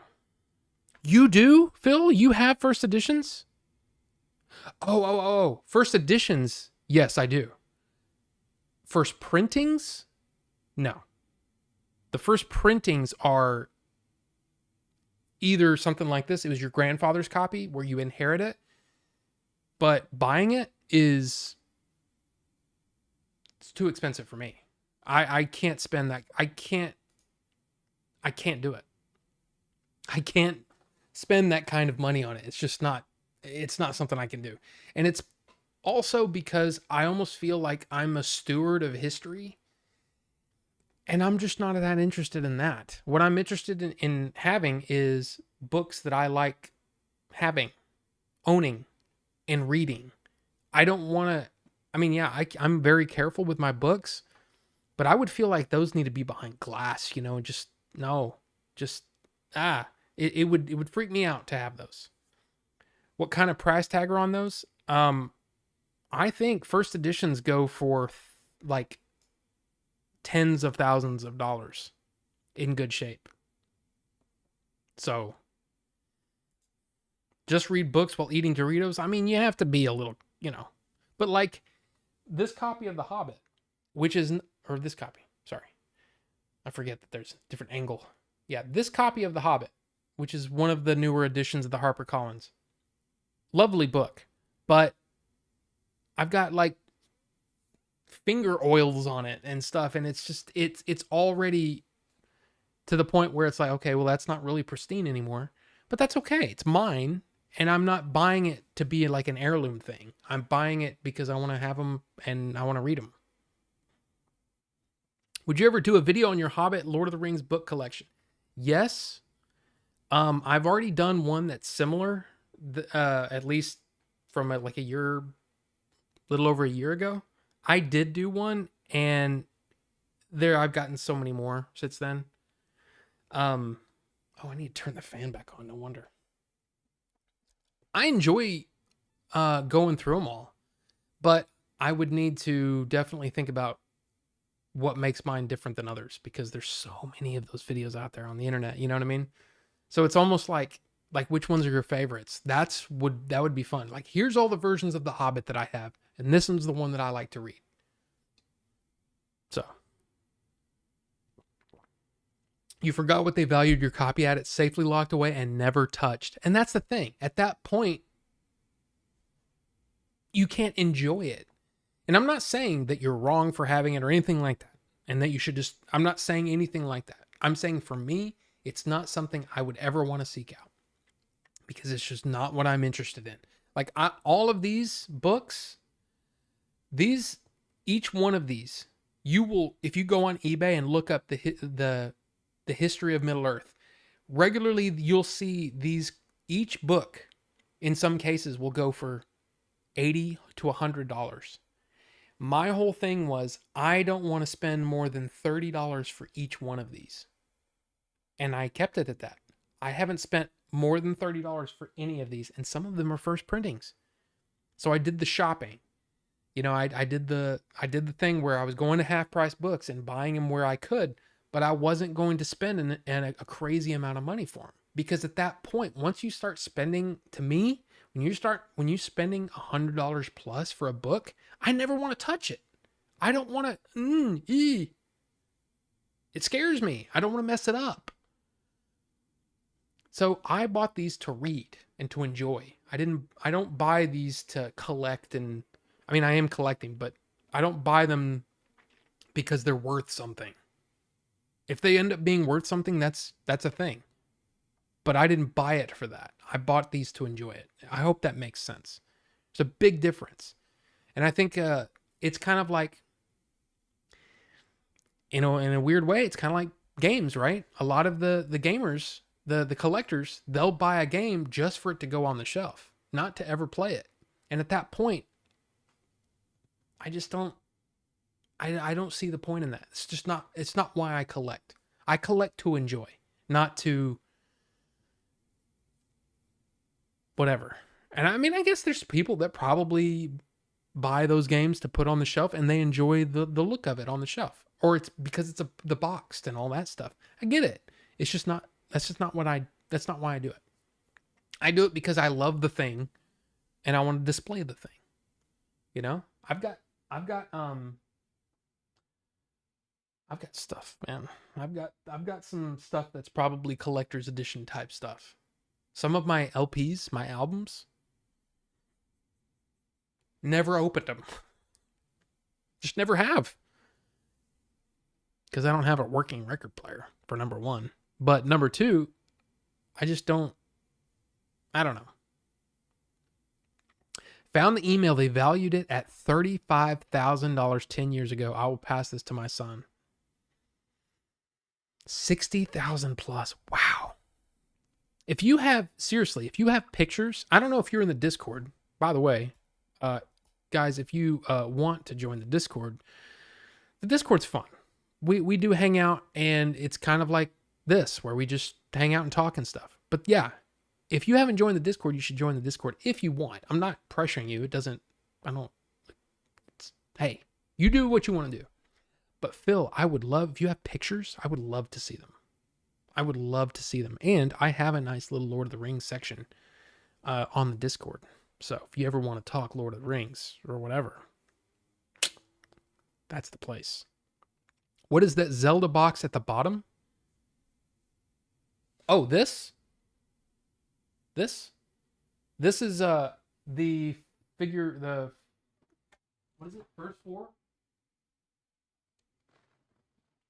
I have Zelda and I have Link up here, which you can't see. You have a look, Tamal's Link copied. Hey man, just whatever. Joining the Discord is the best mistake I ever made.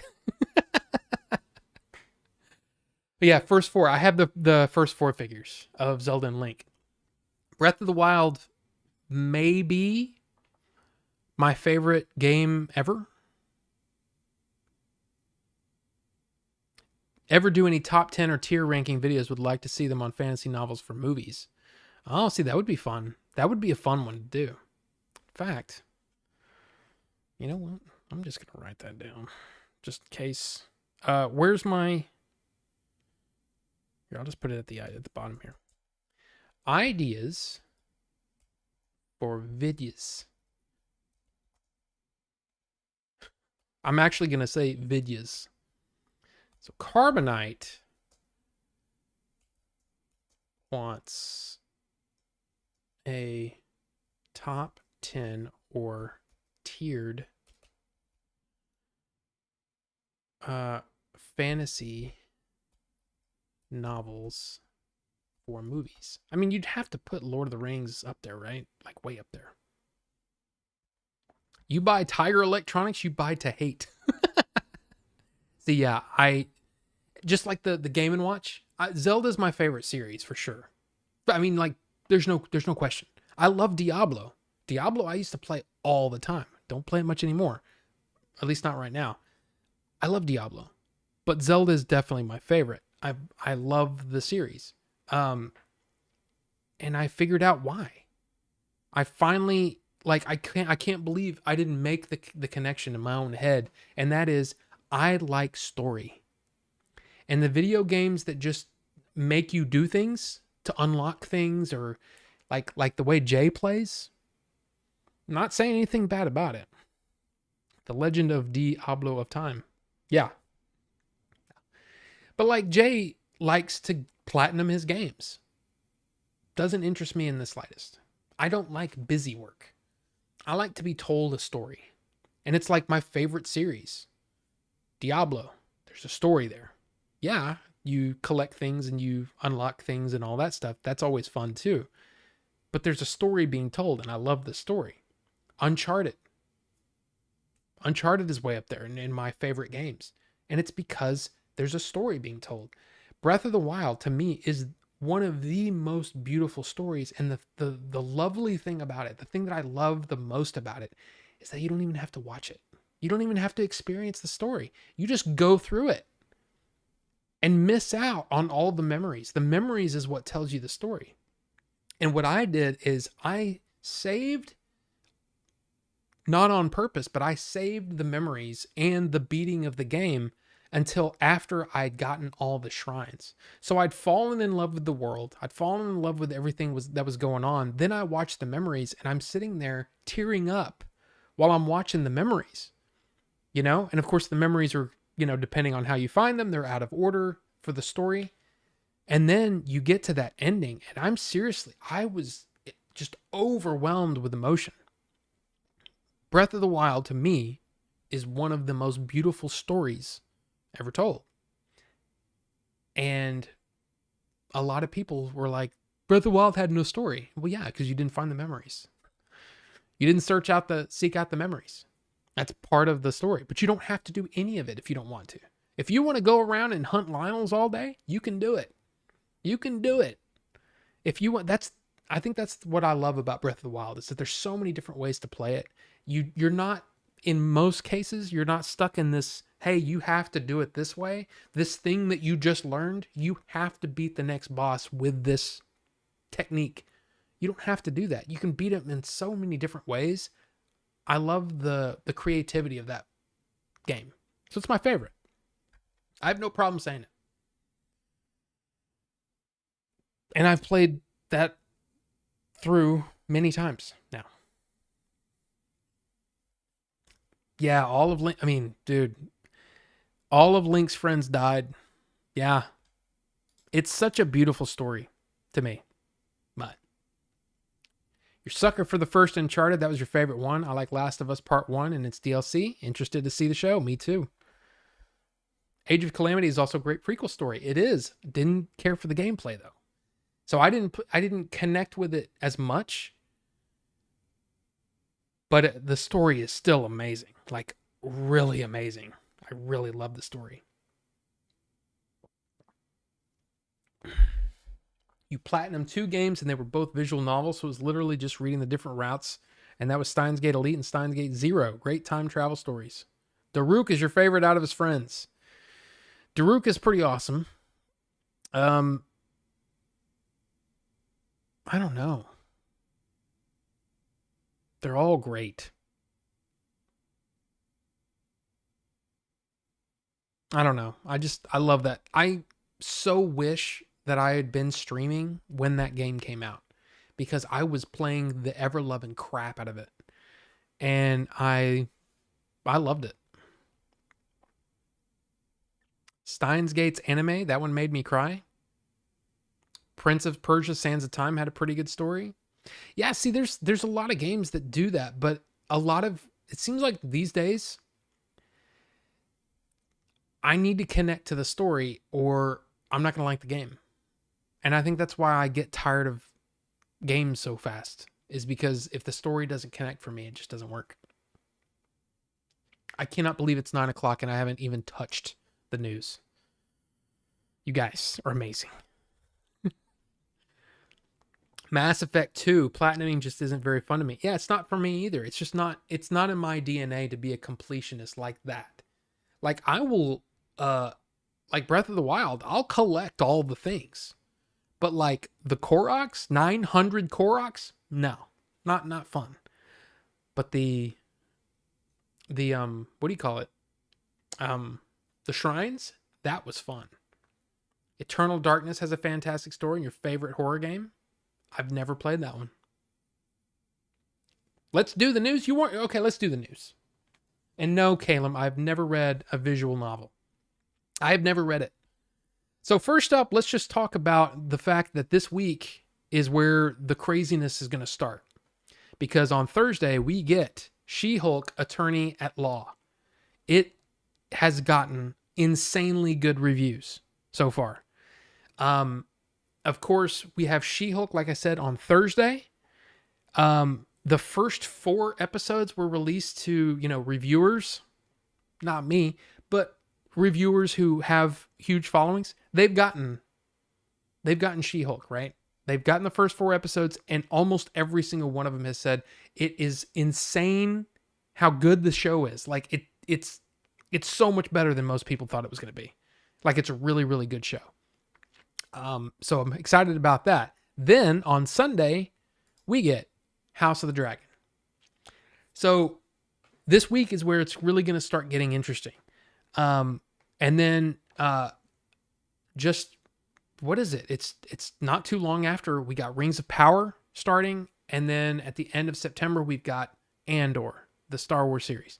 So there we go. It's going to get insane for that. Oh boy, more Marvel. Hooray. I found all the shrines. That was a blast, but couldn't bring yourself to get all the Koroks. It became a chore. And when it starts becoming like work, I'm out. I'm out. I'll watch it. Green boobs are good. It looks funny though. It looks like it's a really good show. And that's one of the things that I think Ms. Marvel did so well is that you take the fact that she's like a superhero out of it, and you've still got an entertaining show. Like the dynamics between her and her family and her friends. It was a fun show. I loved Ms. Marvel. So, and yeah, I'm hoping House of the Dragons is good too. I mean, I'm scared, but I'm hoping it's going to be good. What's up here? What's up here? Okay. Need to hide that. Let's start off You like this segment? You don't pay attention to entertainment news that much, so this catches me up? Oh, well, I hope so. I mean, I hope you enjoy. If you guys grew up with The Neverending Story, you may remember the name Wolfgang Petersen. He was the director, and he also went on to do Air Force One. He did Das Boot. Unfortunately, he did pass away, 81 years old. But look, 81 years old, man, that's quite a run. And I think at this point, you just say, you know what? Let's celebrate his movies. Let's celebrate his career.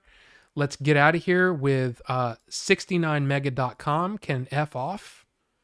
We're going to hide user and deleted. There we go. We don't need you here. Jack Black was the bully in NES 3. Huh? No. We don't need to find love with that. There goes your date for Friday. I'm sorry. I am sorry. Now, this is something that we were going to talk about last week, but then Stupid Jay came in and ruined the show. No. That was so much fun because we started talking about food and it was a great time. But there's a lot of stuff that we don't need you here. You sound like my parents. We don't need that. Oh, Neverending Story 3. Jack Black was the bully. Oh my God. I need to watch that movie again. It's been too long. Are you serious? No, that couldn't be Jack Black, is it? Yeah, not much coverage on Wolfgang's passing. Well, the thing is he's been out of Hollywood for a while. But I mean, he did some big movies, In the Line of Fire, Air Force One, Das Boot. Das Boot is actually a really good movie. The Neverending Story is, to me, like a childhood classic for me. I saw it so many times. Yeah, Jack Black was also the pilot on Waterworld. Yeah. Wow, that's insane. That's so cool. I did not know that. That's awesome. That's really cool. Especially a movie that I've seen so many times when I was a kid. Wow, that's awesome. But anyway, DC, Warner Brothers. Okay? So we talked about Batgirl. Okay? But this is it. The CEO of Warner Brothers parent cut Batgirl because he didn't believe in it. And that's the thing. You love movie nerding here? Oh, I love it, dude. It's so much fun. Yeah, Warner's got some crazy stuff going on, and we're going to go over some of it here. Not all of it, but some of it. Oh, Artax. Oh my God. Yeah. But yeah, so the whole thing here was that this was a movie that they made for HBO Max. And from what I understand, the new David Zaslav, right, the new CEO, said that he just doesn't believe in that DC needs that right now. DC needs a new start. DC needs to lay the groundwork so that you can have the kind of insane team up kind of movies like Justice League. The problem with DC and Warner Brothers before Discovery is that, at least in my opinion, is that they didn't lay the groundwork. They did 3 movies and then said, okay, let's do the big team up now. Big motorcycle. Thanks, guy. But yeah, I can't, it irritates me when it's like they saw what Marvel did and they said, oh, well, we can do that. But they didn't do any of the work to get there. They just didn't do the work. That's just my opinion. But in this case, they thought that this would be damaging to the brand. And what they're trying to do here is they're trying to say, look, we are not going to go with these side characters. We need to go with the big 3. And that's Batman, Wonder Woman, and Superman. You sons of... Come on, man. I'm trying to do a show here. God. DC does animated better than anybody. And they do. They do it really well. But their live action, it's like they don't have any patience. They don't have any patience for that. And it's just, come on. It sucks. It sucks that they do that kind of stuff. You know what I mean? I wish they would take the time to lay that groundwork so that then you can build on top of it the way that Marvel has done. Some people don't like the Marvel movies very much, and I understand it. Is my chat working? Okay. But the thing is they just didn't do enough to lay that groundwork, I don't think. I keep saying that. But they should keep going with the Snyderverse. He had the seeds planted with Green Lantern and other characters. Sad WB wrecked it in a race to compete with Marvel. Yes. And they needed more time. But the idea here is that the Superman is one of the cornerstones of what they're trying to build going forward. They don't want to do little HBO Max type movies. They want to do the big budget, crazy movies. And they have said that they like Henry Cavill as Superman. They want him back. Now, the thing is, what do you do with Batman now? Because they were just, Warner Brothers seems like they were just trying to, let's just try anything and everything. Let's do a Joker movie. Just off by itself. Let's just do that. And then we'll do the Batman with Robert Pattinson, which I think is really good. I think the Joker movie was really good. But it's like you've got all of these different things going on, which is confusing to the audience, the casuals, the people that really, if you want to really think about it, the people that are going to make or break DC are going to be the casuals. It's why the Marvel movies have been so popular, is because the casuals have been able to figure out what's going on and they go, oh, a new Marvel movie. Cool, let's go see it. They're not, all the people that go watch those movies are not super huge Marvel fans. But they know, they've come to expect, I guess, a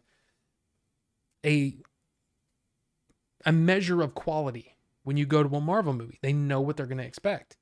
With DC, you never know. Right now, you don't have any idea. And I think that's the thing that's been hurting DC, is that they have not had any sort of focus. So they're trying to get somebody that's like a Kevin Feige in there to right the ship, to lay that groundwork and then build on it.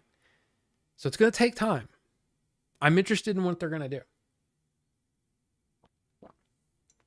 The problem with the Snyderverse is it too was all over the place. I mean, it's insane. I feel sorry for that lady who got her break playing Batwoman. Wonder what she is going through. Must suck. Yeah, and that was one of the things that I had read, was that she was hurt. She was upset. And Squiggles is here. Welcome, Squiggles. But now they're talking about having her come into something different, and it would be a different thing. The fact is, none of us have seen what that Batgirl movie was, and everybody that's seen it, we're like, yeah, this movie's not good. Like, it's really not that good. And no amount of CG is going to help it. So that's the problem. And when you've got, think about Marvel. A lot of people hated Morbius. But people equate that with Marvel, even though it's not Marvel. It's a Sony movie with a Marvel character, but it's that split. The rights with Marvel and Sony is crazy. But that's a problem. When you have movies like that are so out there and so not good, that it's going to make people look over at Marvel and go, do I want to go see this next movie? That's a problem. And so the same thing was going on with DC and all these different versions of the characters. So you've got, seriously, almost 3 different versions of Batman at the same time. You got Robert Pattinson, and then by all accounts, in the Flashpoint movie, they're going to have Michael Keaton and Ben Affleck. What is going on? They need to figure out what's going on. Speaking of Flashpoint, the Flash star Ezra Miller seeking treatment for complex mental health issues. Now, I don't know about you guys, but this has been one of those things that has just been driving me insane. Hey, Leon, calm down. Welcome, Leon. People forget the first phase of Marvel movies, aside from Iron Man, weren't that successful, but they stuck with it, and look at it now. Exactly. You read the synopsis for Ben Affleck's Batman movie, and it sounded great. Deathstroke was to systematically torment and dismantle both Bruce Wayne and Batman. Yeah, that sounds... I didn't read it, but I did hear about it, and it was like, yeah, that sounds interesting. But then when you lose the director, that's another thing. We will never get to see it, Rob. Warner killed it, good and proper, just unreal. It must not be great. Yeah, and that's the thing. I think with Batgirl, let's go back to Ezra Miller, okay? But with Batgirl, we can't know, the public, the audience, we just look at it as something like a missed opportunity. We're like, oh my God, Michael Keaton is Batman. That's probably awesome. There's a lot of things about it that looked good. But they saw it. And over on, I know this is a competing show, I guess you could say, a friendly competition. I'm not in competition with John Campea. But on the John Campea show, he apparently has connections with people that work at Warner Brothers, and he texted them and said, is it really that bad? And they were like, yeah, it's terrible. So I have to believe that that's part of the deal, is that it did not fit the measure of quality that David Zaslav wants for DC moving forward. And in that, I kind of understand. I don't agree with it 100%, but at least I can understand why you wouldn't want to put out a subpar movie that's going to hurt this thing that now you're in charge of and you want to make great. So I get it. So I don't know. But yeah, okay, there we go, Wraith. You think that apology is not genuine and PR BS? Too little, too late. Look, people love a comeback story. All right? So there's a good possibility that Ezra Miller does what they need to do. They go get help. And then 8 months, 10 months down the road, they come out and they say, look, this is what I did. I apologize for it. I'm going to do everything I can from here on out to earn the approval and I'm going to do my best to make up for what I did. I mean, think about Robert Downey Jr. That dude was having some issues now. Some issues. And guess what? He turned his life around. And look at him now. So I don't think that Ezra Miller is beyond redemption. What I do think is that he'll probably never play the Flash again. So a lot of people are saying, oh, Warner Brothers is telling him to do this. Well, Warner Brothers is basically saying, look, Ezra, you need help. Okay? And we're here to help you get this help. But you're not playing the Flash anymore. You're just not. I don't think that we'll see Ezra Miller as the Flash ever again after Flashpoint. The problem with Flashpoint and why people say, well, just put it on HBO Max. Or, hey, just can it like you did Batgirl. This one's a $200 million movie versus a $70 million movie. And on top of that, people from Warner Brothers has said Flashpoint is actually really good. Like, it's a really good movie. So it's easier to say, let's just get our, the whatever the tax write-offs or whatever for the Batman or for Batgirl. Okay, that's a mulligan. But Flashpoint we can work with because it's actually a good movie.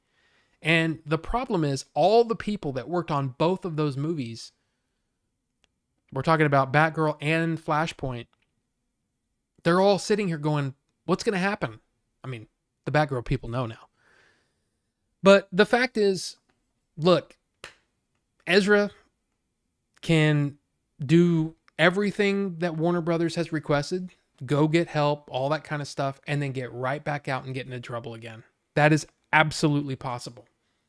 But we also, and I'm talking about the audience, we also think that, look, we've had redemption stories in the past, Robert Downey Jr. is probably the best example of somebody who was, man, in a lot of trouble, alcohol, I mean, all kinds of things, and came out the other side and now is one of the most loved actors of our day. So it's possible. It's possible. I just don't know. But I will say that I'm rooting for Ezra Miller. I hope that they get the help that they need. And really, when it comes down to it, I want to see Flashpoint.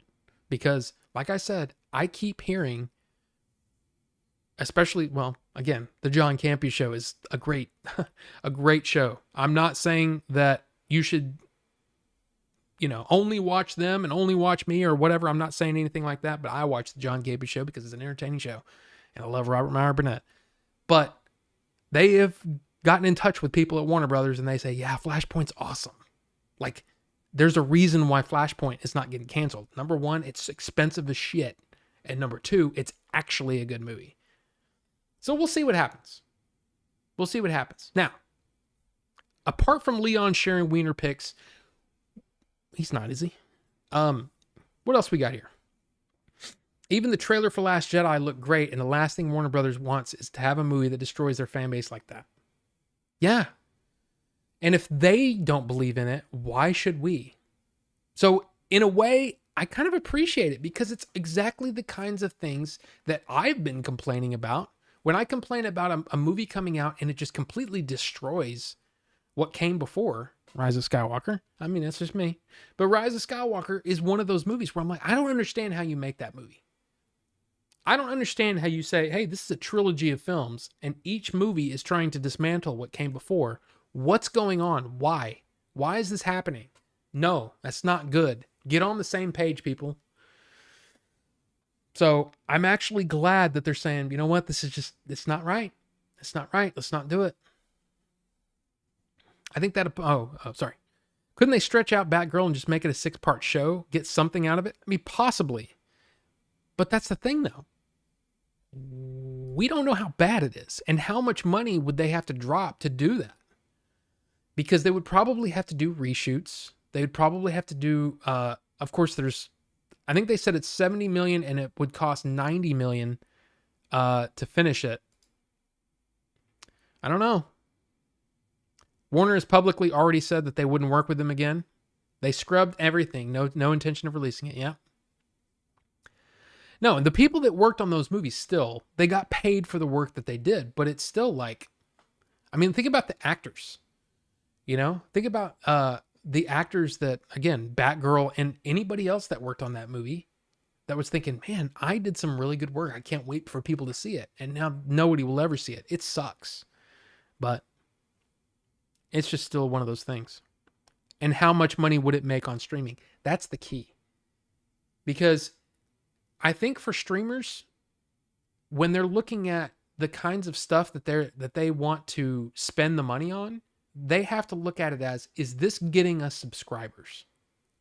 And when we talk about these shows from Netflix, I'm not saying that I'm on their side, but I'm saying I'm trying to think of it like, why would they make this decision? Why would they cancel this show that's really, really popular in the second season? Why would they do that? How many times has Netflix done that? It's because they're not getting any new subscribers from that season, from the release of that season. Stranger Things, there is a jump in subscribers when a new season comes out. There just is. So it's a popular show. It's a show that does what these shows are supposed to do, and that is get new subscribers in. If they say, well, we only got a 4% increase with the release of this next season of this popular show, then that show's not doing what we think it should be doing, so we're not going to throw more money into it. In a way, it makes sense. Doesn't mean I agree, because The Dark Crystal was awesome. I wanted a season 2 of that. They should have canceled Wonder Woman 84 because that completely contradicts Wonder Woman as a character. Nobody cared at that point. Warner Brothers was in a different spot then. I'm actually really curious to see what's going to happen going forward with Warner Brothers, because David Zaslav seems serious. And by all accounts, the guy has done an amazing job over at Discovery building what they've built over there. you know, their viewership on Discovery Plus is crazy. So I'm really interested to see what they're going to do going forward. I'm not looking forward to losing HBO Max because I get it for free as part of my AT&T Unlimited plan for my phone. But that is going to happen. I'm going to lose that, and then it's going to be Warner Discovery or Discovery Warner Media, whatever they're going to call it. Because it's basically combining Discovery Plus and Warner or an HBO Max together. That's coming. So, and yeah, Wonder Woman 84 was so bad. When we did Justice League, everything I did got cut until the Snyder version came out, and I didn't think it'd ever get seen. And yeah, the Snyder cut was just crazy that it even happened. Don't think that kind of thing is going to happen again. I mean, I just don't see it happening. But it was kind of, like I said, it was cool though. It was cool to see it. Even though I wasn't a huge fan of it, it was still cool to see it. And shooting in 4:3 in 2022 is stupid. Just saying. I'm just saying. Doesn't make sense to shoot 4:3 in color. It doesn't make sense. Oh, well, it was shot for IMAX. There are no IMAX screens showing Justice League, the Snyder Cut. What's the point? Cut that son of a bitch down to 16:9 and let me see my screen filled up. You idiot. Sorry, I don't like it. I don't like 4:3. Oh, well, The Lighthouse did it. Yeah. And it fit the storytelling. It was part of the experience. Justice League just annoyed me because I know it wasn't for that. Just like there's IMAX versions of all of Christopher Nolan's movies. But does he release his movies in 4:3? No. Why? Because it would be dumb. And Snyder also, look, I like a lot of Zack Snyder movies. I do. But I also feel like he's one of those people that I kind of rally against. In the fact that he's very gratuitous in the way that he shoots action. In the way that he shoots, I don't know, nudity. The way that it's almost like this, he's into gratuity. And I don't like that. Because it doesn't serve the story. Let's get on with it. A perfect example is the sex scene in Watchmen. When they're in the ship, why is that so long? Get on with it. Anyway. I think also think one of the problems is that they picked Marvel directors. That is a different style that doesn't fit DC, especially if they want more movies like Joker. What are you talking about? Are you talking about for Suicide Squad? I like what James Gunn did with Suicide Squad, and even though I don't think Peacemaker was as great as everybody else seemed to, I like what he did with it. I'm curious what he's going to do next. And apparently James Gunn is done with Marvel after Guardians 3. So that's going to be really, really interesting to see what he does over at DC. Oh, sorry, Wraith. Sorry. You liked it. The Snyder Cut. I was just not a fan of that stupid. I'm sorry. I don't agree. Anyway. The newspaper that gets thrown on the floor, close-up shot in the rain, spins and lands with the headline, was in both versions. We did so many takes. I bet there's a lot of stories about that. And if by all accounts, Zack Snyder seems to be a really lovely guy to work with. To create a movie in universe as deep and epic as Lord of the Rings, Snyder Cut was proof of that. There's some amazing stuff in Snyder Cut. I just wish I could see it with my TV filled up.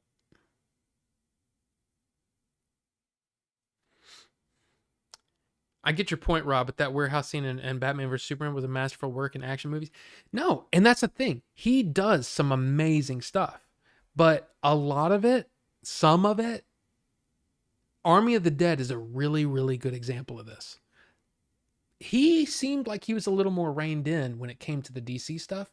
But if you watch Army of the Dead, there are scenes that you're like, Can we just get on with it?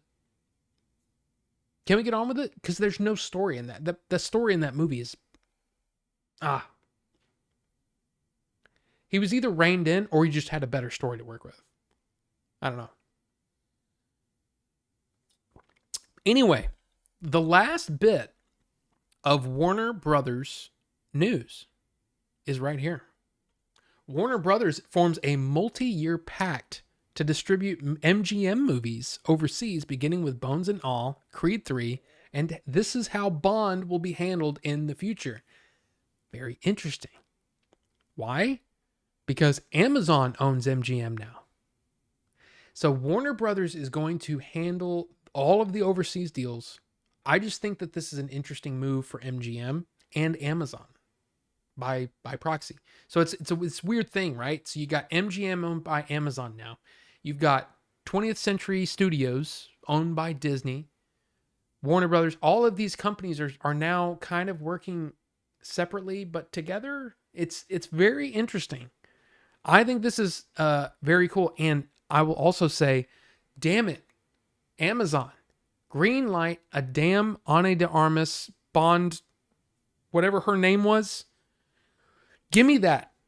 Give me that spinoff show. It's the best part of that last movie. No Time to Die is not, in my opinion, not great. But man, that scene was amazing. But anyway, I just thought this was interesting and I wanted to bring it up before we moved on. And you hated Army of the Dead? Yeah, Wraith. That movie is poop. Poop. And yeah, Ana de Armas has got so much charisma. She's gorgeous. She's funny. I thought that she was great. I thought she was great. And holy crap, it's 9:20 and I forgot.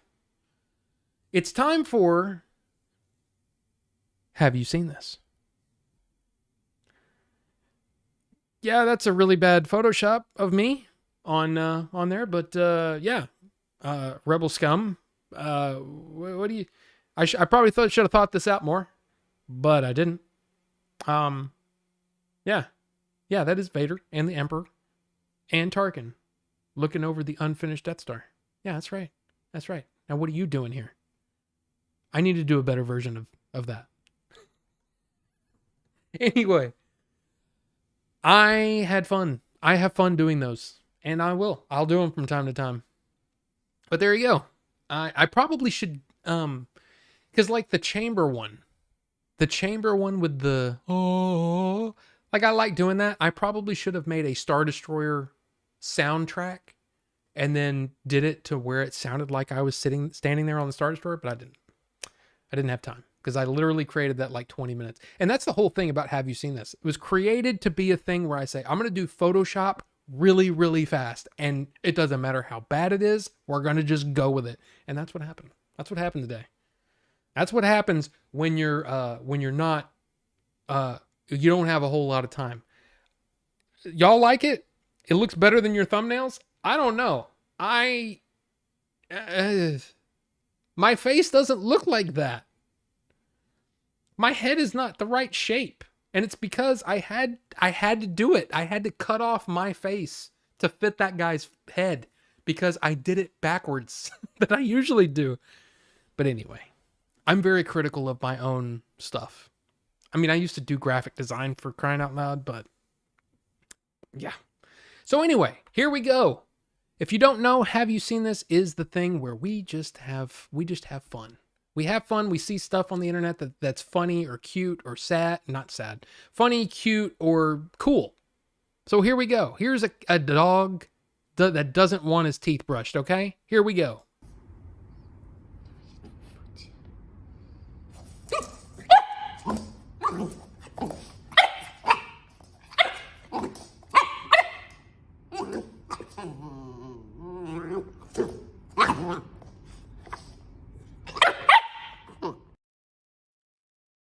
Come on, that's cute. That's cute. Maybe Billy can help. No, see, here's the thing.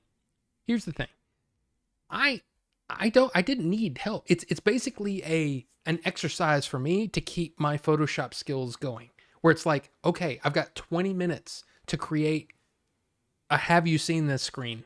I gotta move fast. I gotta come up with an idea. Okay. Something with the Empire, right? So I was looking for different wallpapers for like the Empire. I found the Star Destroyer bridge. I said, that's perfect. I can find an officer costume. So I found an officer costume online and then quickly took a photo of myself and then threw it into Photoshop as fast as I can. That's what the goal is to do it as fast as I can. It's fun. It's a fun little exercise. But anyway, the next thing, a factor of time. Exactly. This was just one of those things where I go,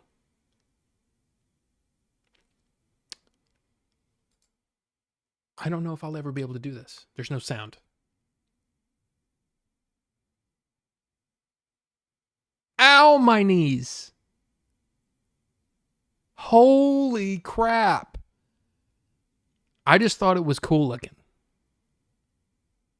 And then was like, there's no way. There's no way. My knee would break. Would totally break. Now this one, I just thought I was like, I've never seen anything like this before. Never seen anything like it. And it's just funny.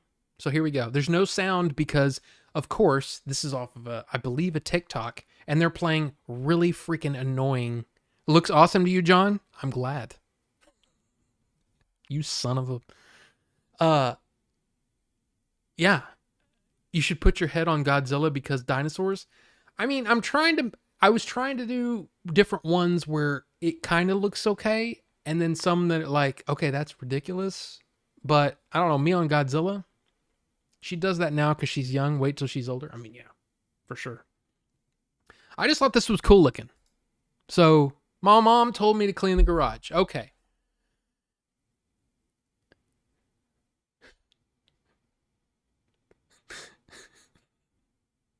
That is crazy looking.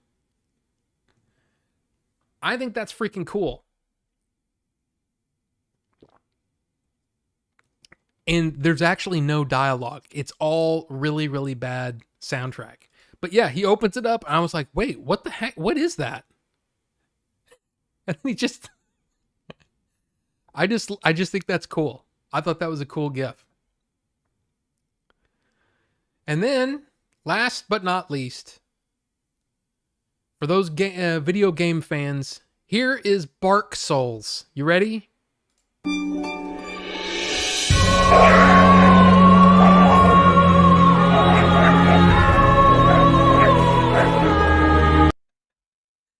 Come on. That's great. That's great.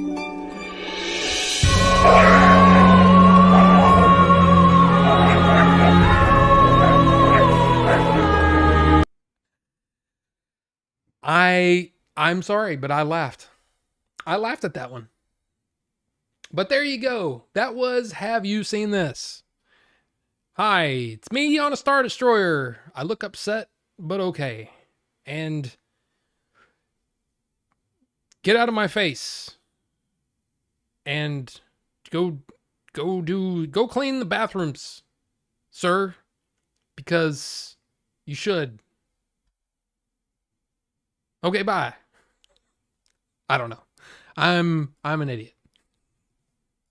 Makes me miss the cow chop Dark Souls 3 days. I don't even know what that is. I'm just hoping not to upset Vader. Exactly. Just stay out of Vader's way and we'll maybe survive the night.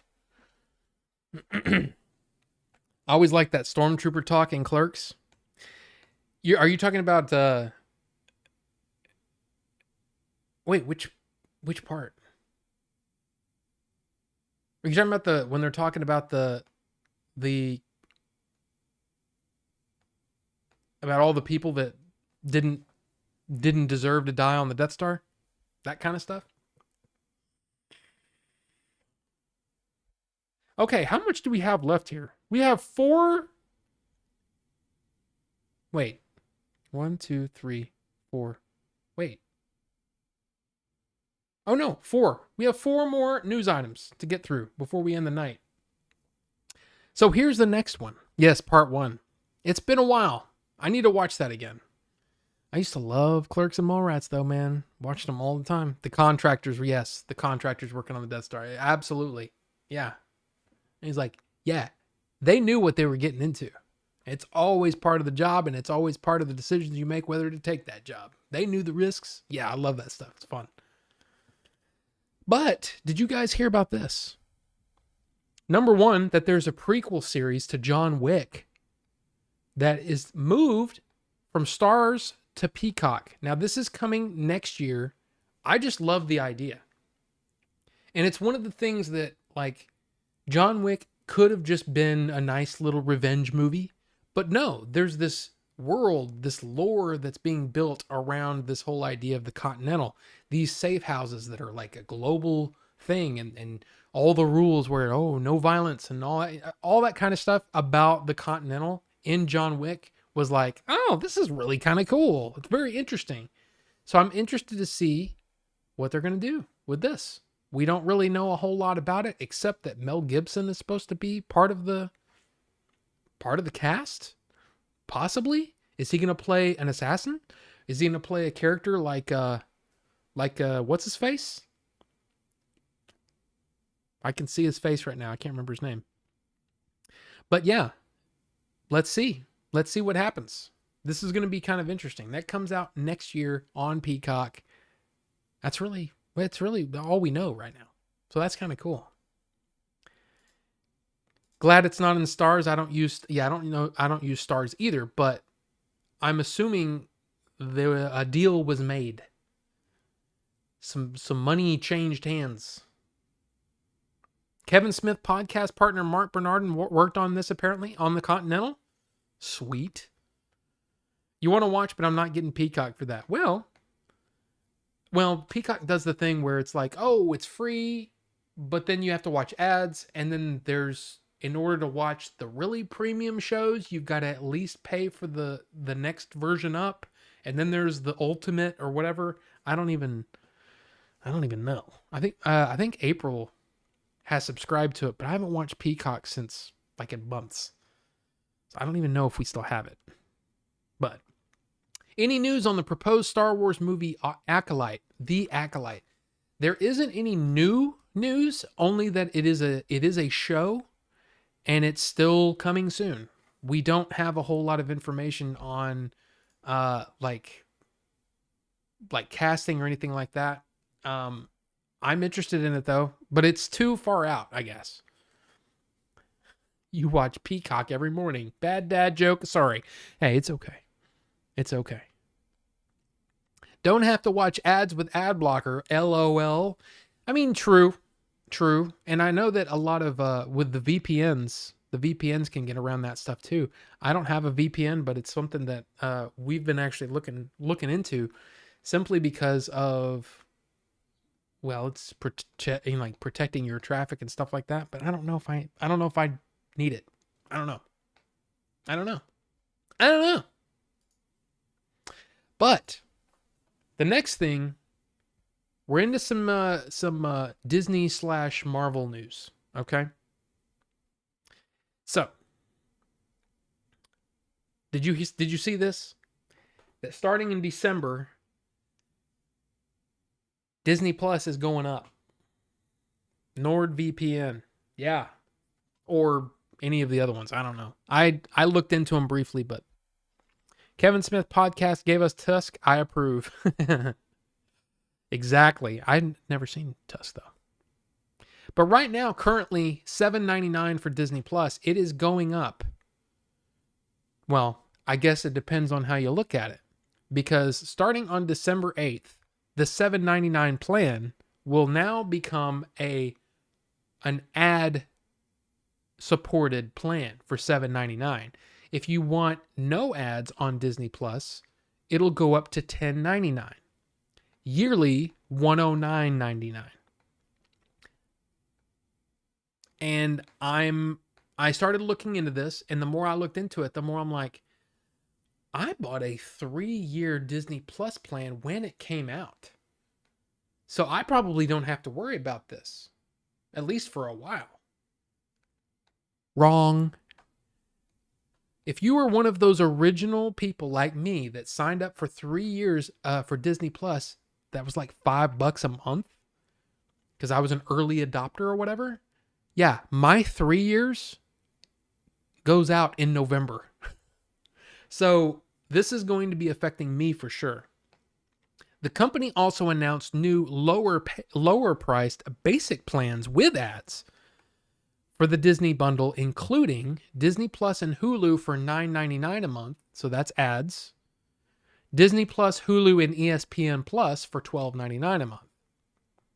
And then also Hulu Plus Live TV. I don't know if anybody does that, which has included Disney Plus, Hulu, and ESPN Plus as part of a subscription since December, will introduce a new basic with ads plan for $69.99 a month.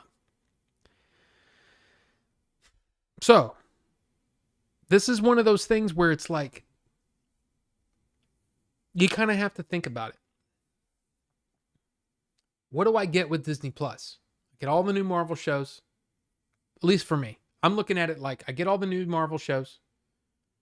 I get all the Star Wars shows.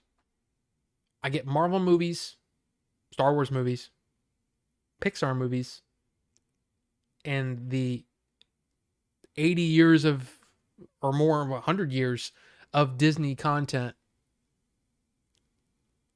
It's probably going to be something that I'm probably going to do. So it'll go from $5 for me. It'll be like, I think it ended up being like $5.14 a month or something, because I got it. I was one of the early adopters. I don't even remember how I got it, because I think it was only available if you signed up for this and signed up for some, like email subscription. I think I must have been part of it. And I talked to April about it. I'm like, look, we're going to get it anyway, right? She's like, yeah. And I said, we're probably going to keep it, right? Let's just do it for this. And then that way, remember it started at $6.99. Then it went up to $7.99. Now it's at $10.99. I still think it's a pretty good price, but it's probably not going to stop there. The Disney Plus Premium No Ads plans stays at $10.99 a month or $109.99 a year. There is no change to the premium plan for the Disney bundle at $19.99 a month. So if you get the Disney bundle, you get Disney Plus, Hulu, and ESPN Plus for $20 a month. I'm probably going to do that. But we'll see. It's a thing. I support when physical media and merch comes out. You'll cancel and wait till Star Wars Mandalorian comes back on. Well, we're getting pretty close, right? Well, it's probably going to be sometime early next year. And yeah, I'm not sure. See, that's the thing, is I don't know enough about this going into effect, about how each individual is going to be affected. Because right now we have an ESPN Plus yearly subscription because of my UFC. Got to have it for my UFC. That goes out in January, I believe. And that one is going up from $59.99 to $79.99. So we might as well take advantage of the bundling, because we have Hulu right now too.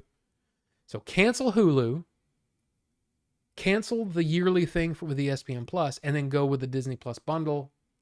That's probably what we're going to do. But if you think about it, it's still cheaper than cable if you watch all of those things. True. I use HBO Max, Amazon Prime, Tubi, and YouTube. See, we did this a while back where I went through all the things that I have and what we pay for. I'm so lucky that I get HBO Max free.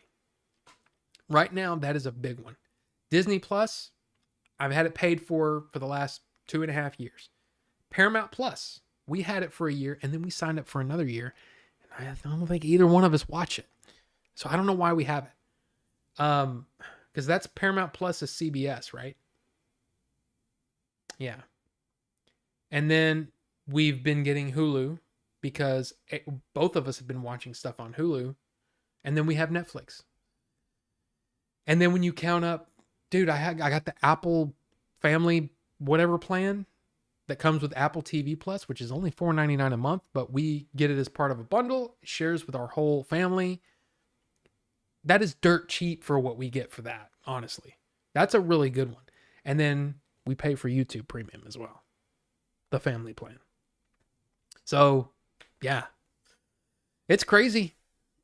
But it's the way of the world. Things are going up. You have Hulu Plus Live TV because AEW and WWE. See, I get it. There's if we were into the sports, the live sports, we would have to do something like that. But we neither one of us watch that. We watch UFC, and in order to get the pay-per-views, you have to be a subscriber to ESPN Plus, which is kind of shitty, but that's the way it is. So yeah, it's just a thing. And $79.99 a month or $79.99 for a pay-per-view, that's insane. But we're still paying it. You only have Disney and Prime. Oh yeah, Prime. Forgot about Prime. But then again, we probably pay for Prime just in the amount of crap that we end up buying from Amazon. You're only kept Disney because you're going to Disney World. Plan on canceling afterwards. Yeah. And I think that's what we need to do. We would probably save a lot of money if we just said, look, let's just buy them when we want to watch something. So Willow is also coming out. I know, man. I'm looking forward to Willow. A Willow series. That is just something I never thought we would get. And I loved Willow. I loved Willow so much. So far the series looks, we haven't seen a whole lot, but that is coming soon. And I'm very, very excited to watch that one. Yeah, and he's the main character. He's the main character. Tubi is best for Saturday morning cartoon nostalgia. Yeah, see, I was never big on Saturday morning cartoons anyway. Because I'm a dork and I like to read books. And that crazy Greek is back. Welcome. Welcome back. Let's see. I think it's stupid you have to pay for any pay-per-view on a service you already pay for every month. I agree. But that's the way UFC works. And I love my UFC. I do. Every Saturday. That's why I don't do anything usually on the weekends, is because Saturday is pretty much UFC day. I love it. I do. Willow is one of the few Lucas movies to get a Disney style clamshell box. Yeah, they predicted the future. Yeah. I used to have it. But I traded all my VHS in because, and then a lot of people say, well, yeah, there's so much nostalgia based around that. I'm like, not for me. VHS is an inferior format. 240p. Dolby, Pro Logic is the best you could get. When DVD came out, man, I sold VHS like it was nothing to me. I didn't care. DVD was so much better. So, 4 times the resolution at 480p? Yeah, for me, it was a big deal. And then, of course, from DVD to Blu-ray was a big deal too. 480p to 1080p. It's another, is that another 4 times? It's almost another 4 times. 4K, the difference is definitely there, but it's just not quite, the jump is not as big, but it's still good. You get ESPN Plus because of the bundle and still got to pay $80 for a Oh, yeah. No, I totally get it, Star Fox. I totally get that, Ricky. Also, for Top Gun fans, the new one is coming to digital this month, but I wait for the Blu-ray. Yeah. And that's something that I didn't put on the list for today. But yes, that is coming next week, Tuesday. It'll be available on digital to buy for $19.99. But at least on iTunes, it doesn't show any special features. And there's supposed to be like 2 hours of interviews and behind the scenes stuff. That won't, at least for now, it's not going to be on the digital. That may be updated. And that's why I'm kind of interested to see what they're going to do with that. But the 4K Blu-ray won't come out until November. So it's almost like they're trying to get people to buy the digital and the 4K. And it's one of those things where I'm like, man, come on. Who's your all-time favorite MMA fighter? That is tough. Because I've been watching religiously since 2008. And there's been a lot of amazing fighters since then. Um, One of my favorite ones to watch. Oh, wait a minute. Let me think.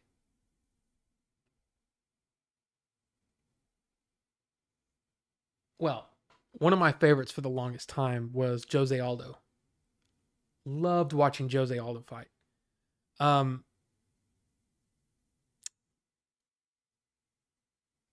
right now, I love watching Dominic Cruz fight, but he's older now, and he just can't he can't hang with these new guys. Kamaru Usman is amazing right now, especially in welterweight. Um, in the welterweight division, it's like there's nobody else that can come close. I think Kamaru Usman might be the pound for pound kind of talk with when it comes to UFC is really tough, but Kamaru Usman is he is insane. Um, George St. Pierre, of course, is up there. We were talking about him the other day. It's like, man, I don't know if George St. Pierre in his prime could beat Kamaru Usman. It's like every 5 years, MMA changes completely, and it becomes like a new sport. And I think for a while there, Dominic Cruz was like, he was so hard to beat. But now of course, after his injuries and everything, he got hurt. Now he's slower, and his chin doesn't hold up as well. It's just the way that's the way it goes. You get older, you get slower, and you get passed up. But he was one of my favorites to watch. Jose Aldo, I loved watching. I loved his attitude. He's still fighting, but yeah. Um,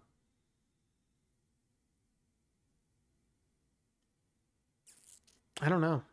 It's so tough because there's so many great fighters to watch.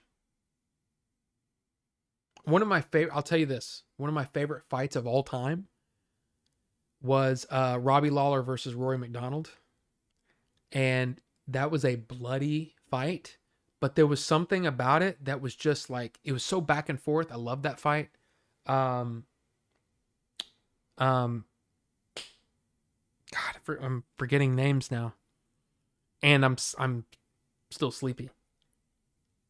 There's so many great fighters. So I hope that kind of answered. I have a lot of favorites. I don't have like one favorite. If you want to, say all time, you might say Bruce Lee, right? He's the original MMA. But did we talk about The Flash? We did. Basically saying that, yeah, we'll see what happens. He said he's sorry, and he said he's getting help. Or, I'm sorry. They said they're sorry. They said they're getting help. Let's see what happens. Yeah. What is the strongest debate you had with Melvor regarding Star Wars? Technically, we haven't had one. We've never. I've heard about his opinions on especially the sequel trilogy and Solo. I know he hates Solo. I don't agree with that. I think Solo is a really well done movie, and taking your dream casting away and taking into account how the movie was done, I enjoyed 95% of Solo. It's the most fun that I've had at a Star Wars movie since episode 2. So yeah, I think that's probably, like, I know once we get on that podcast, once we start that, I'm sure we'll get into it, and it'll be interesting and it'll be fun. But I'm still one of those people that I'm sure Last Jedi, they hated all of the Game Chasers, like can't stand The Last Jedi. And I think I've told this story before when we were doing casting. So it was Billy was there, Jay was there, Wood was there, Jim was there, who played Roy in the movie. Scott Kinney, the producer, who, by the way, worked with Mark Hamill on the Pop Culture Quest TV show that shot basically Mark Hamill left Lucasfilm, finished The Last Jedi, and started working on Pop Culture Quest. So guess what? Mark Hamill was very vocal about what he thought about The Last Jedi.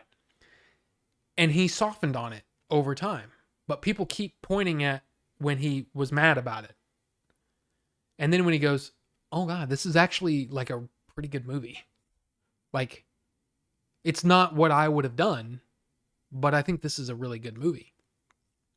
And people keep pointing at what happened, or the interviews that he was having, that he was doing right after he was done, and Jake Skywalker and all that stuff.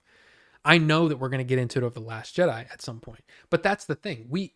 We're having that whole conversation about The Last Jedi, and they're treating it like it's an intervention.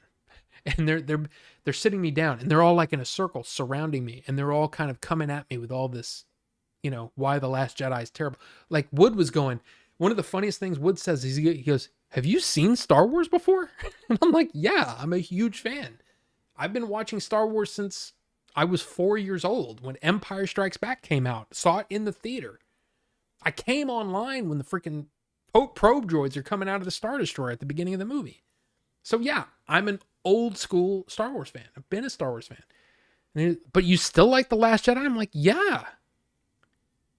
To me, it makes sense. It didn't make sense to everybody.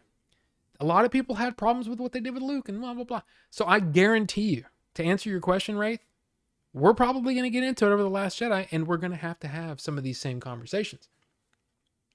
But the thing is just like they think it sucks, and nothing I could say will change the fact that they think it sucks. Yeah, I feel the same way. I like a lot of things about The Last Jedi, and I don't think there's anyone that can change that. The Last Jedi hit notes for me that it didn't hit for them. Yeah. And I agree with Luke at the beginning that, yeah, the Jedi screwed up. But when people say, well, the theme of this movie is, I didn't want to talk about Star Wars. Wraith, this is one of those little sneaky things, wasn't it? But a lot of people came away from The Last Jedi saying, the theme of the movie is let the past die. No. The theme of the movie is that you have to look at the past, understand the failures of the past, learn from those failures so you can move in the future. That's what Luke, so yeah, you're saying, oh, let the past die. Who said that? Kylo Ren, the villain of the movie. And then before the movie ends, Yoda shows up and delivers the actual theme of the movie, which is we learn from failure. We have to understand that failure is what brought us here, what got us here today. So yeah, we failed. We failed multiple times. Luke failed. He failed Kylo Ren. He failed his entire Jedi temple. But you move on and you learn from your mistakes. Failure is what makes us who we are. Which was very important to me because I had just survived an insane number of surgeries and all that. So to see my hero, Luke, suffer with the same problems mentally that I was, it was incredibly therapeutic for me. Even though, yeah, I hate Canto Bight too. I think Canto Bight is terrible. There are parts of the movie that don't work for me. But that did. All of the Luke and Rey stuff, man, it worked for me. And killing off Snoke was cool. I thought it was awesome. So, anyway. Enough about Star Wars. Tried to get back into cassette, but the player broke first use. Really? I never want to go back to cassette ever again. Ever. I mean, to me, look, I get when people say, oh, I want to buy vinyl, I want to buy CDs. I get that. It's a superior thing. But going back to a tape format, it just doesn't make sense to me.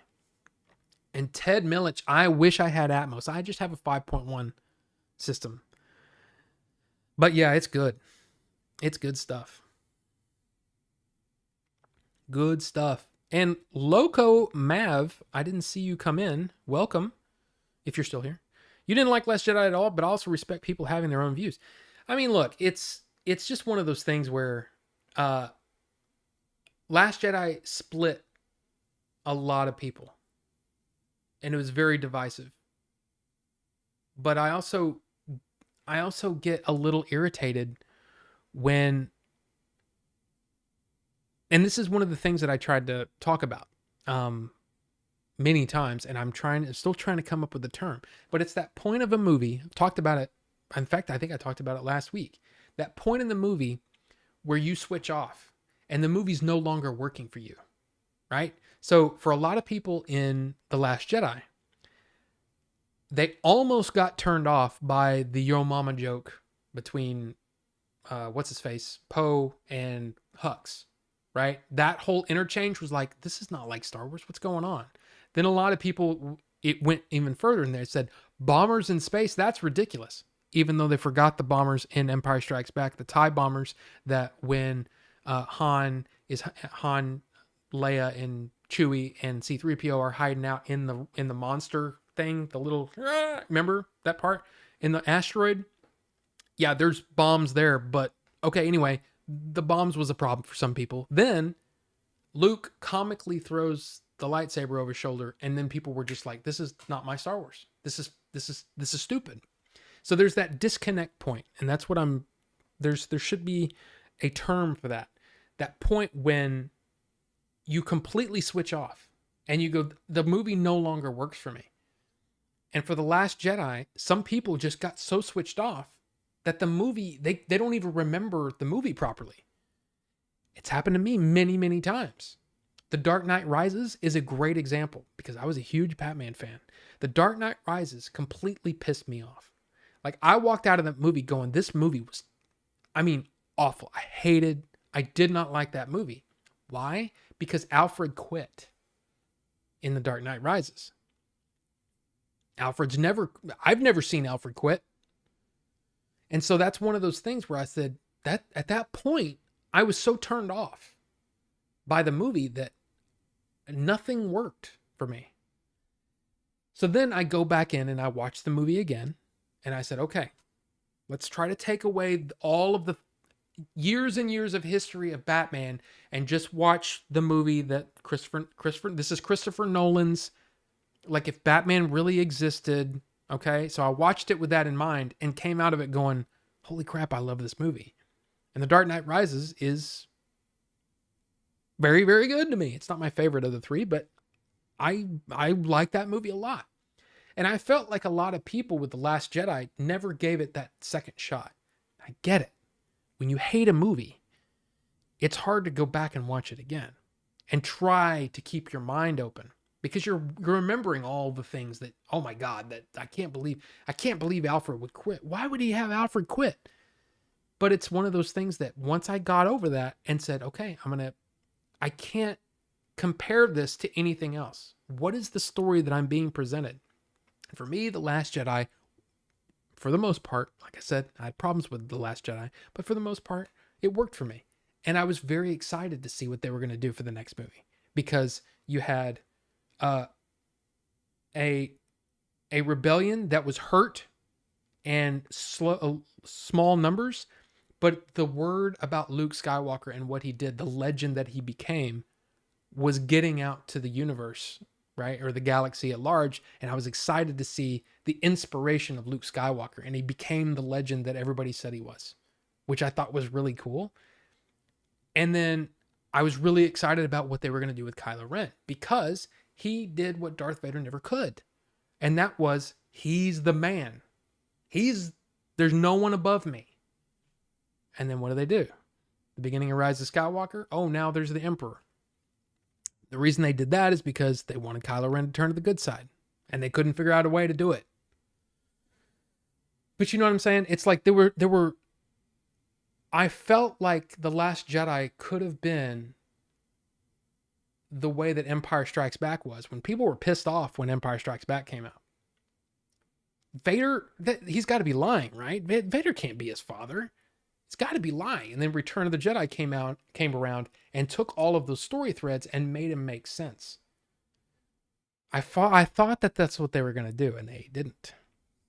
So basically, what Rise of Skywalker did is it dismantled everything that the previous movies did to the point that none of them matter anymore to me.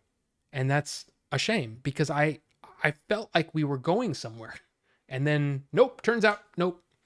And they couldn't even, simple things, like the fact that the X-Wing, Luke's X-Wing, that he rises out of the water. Oh yeah, that's a lot of people. They love that. There's a problem. One of the wings was his door in The Last Jedi. It was not flyable. Luke dismantled his X-Wing on purpose. He couldn't get off the planet. So that basically means that if, oh yeah, all I had to do was raise the X-Wing out of the water, well, technically he could have come to the rescue at the end of Last Jedi, but decided not to. There's just a lot of problems with it. It's just, the whole thing is just, the sequel trilogy had promise. And with The Rise of Skywalker, they destroyed that promise. And that's why I don't like it. But anyway, sorry. Okay, I'm going to stop talking about Star Wars now. You thought episode 1 and 2 sucked, but the more times you watch them, the more I liked them. Yeah, and the Clone Wars cartoon, as silly as it may sound, man, it really does a lot to give context to the prequel era, and I really like it. Luke did is no different than Kenobi did in episode 4, created a diversion. Glendon, welcome, I didn't see you there. And allowed others to escape as well. Yeah. But see, there's a lot of people that were just like, oh yeah, he just died because he was tired. No, he died because doing that kills you. That's what Kylo Ren says at the beginning of the movie. When he's talking to Rey and they're having their little force call, their little force time call, right? When they're having discussions, he says, you can't be doing this. The strain of it will kill you. Setting up what's going to happen at the end. That him projecting himself to Crate would kill him. But again, he knew that. And it's the only way that he could do what he wanted to do. He wanted to help. He wanted to be, and then I don't think he had it planned. But at the end of The Last Jedi, the inspiration that comes from that, I loved it. The kids talking about it, and oh my God, Luke Skywalker. Holy crap, this dude was so amazing. He faced down the entire First Order, blah, blah, blah, blah, blah. Awesome. The inspiration that would form. And then guess what happens? In Rise of Skywalker, no one answered, no one cares. We're all alone, blah, blah, blah. And then suddenly Lando miraculously gets the entire galaxy together in what, 20 minutes? Dumb. Anyway. Biggest issues with the trilogy, other than how it wasn't planned out well at all. I saw a Daisy interview where she said she was originally meant to be a descendant of Obi-Wan. Nobody knew what was going on there. Nobody. And that's biggest problem. No plan. If they went through the process of her slowly getting stronger, it would have been better for me. Hard to relate to almost a perfect character. No, and I get that.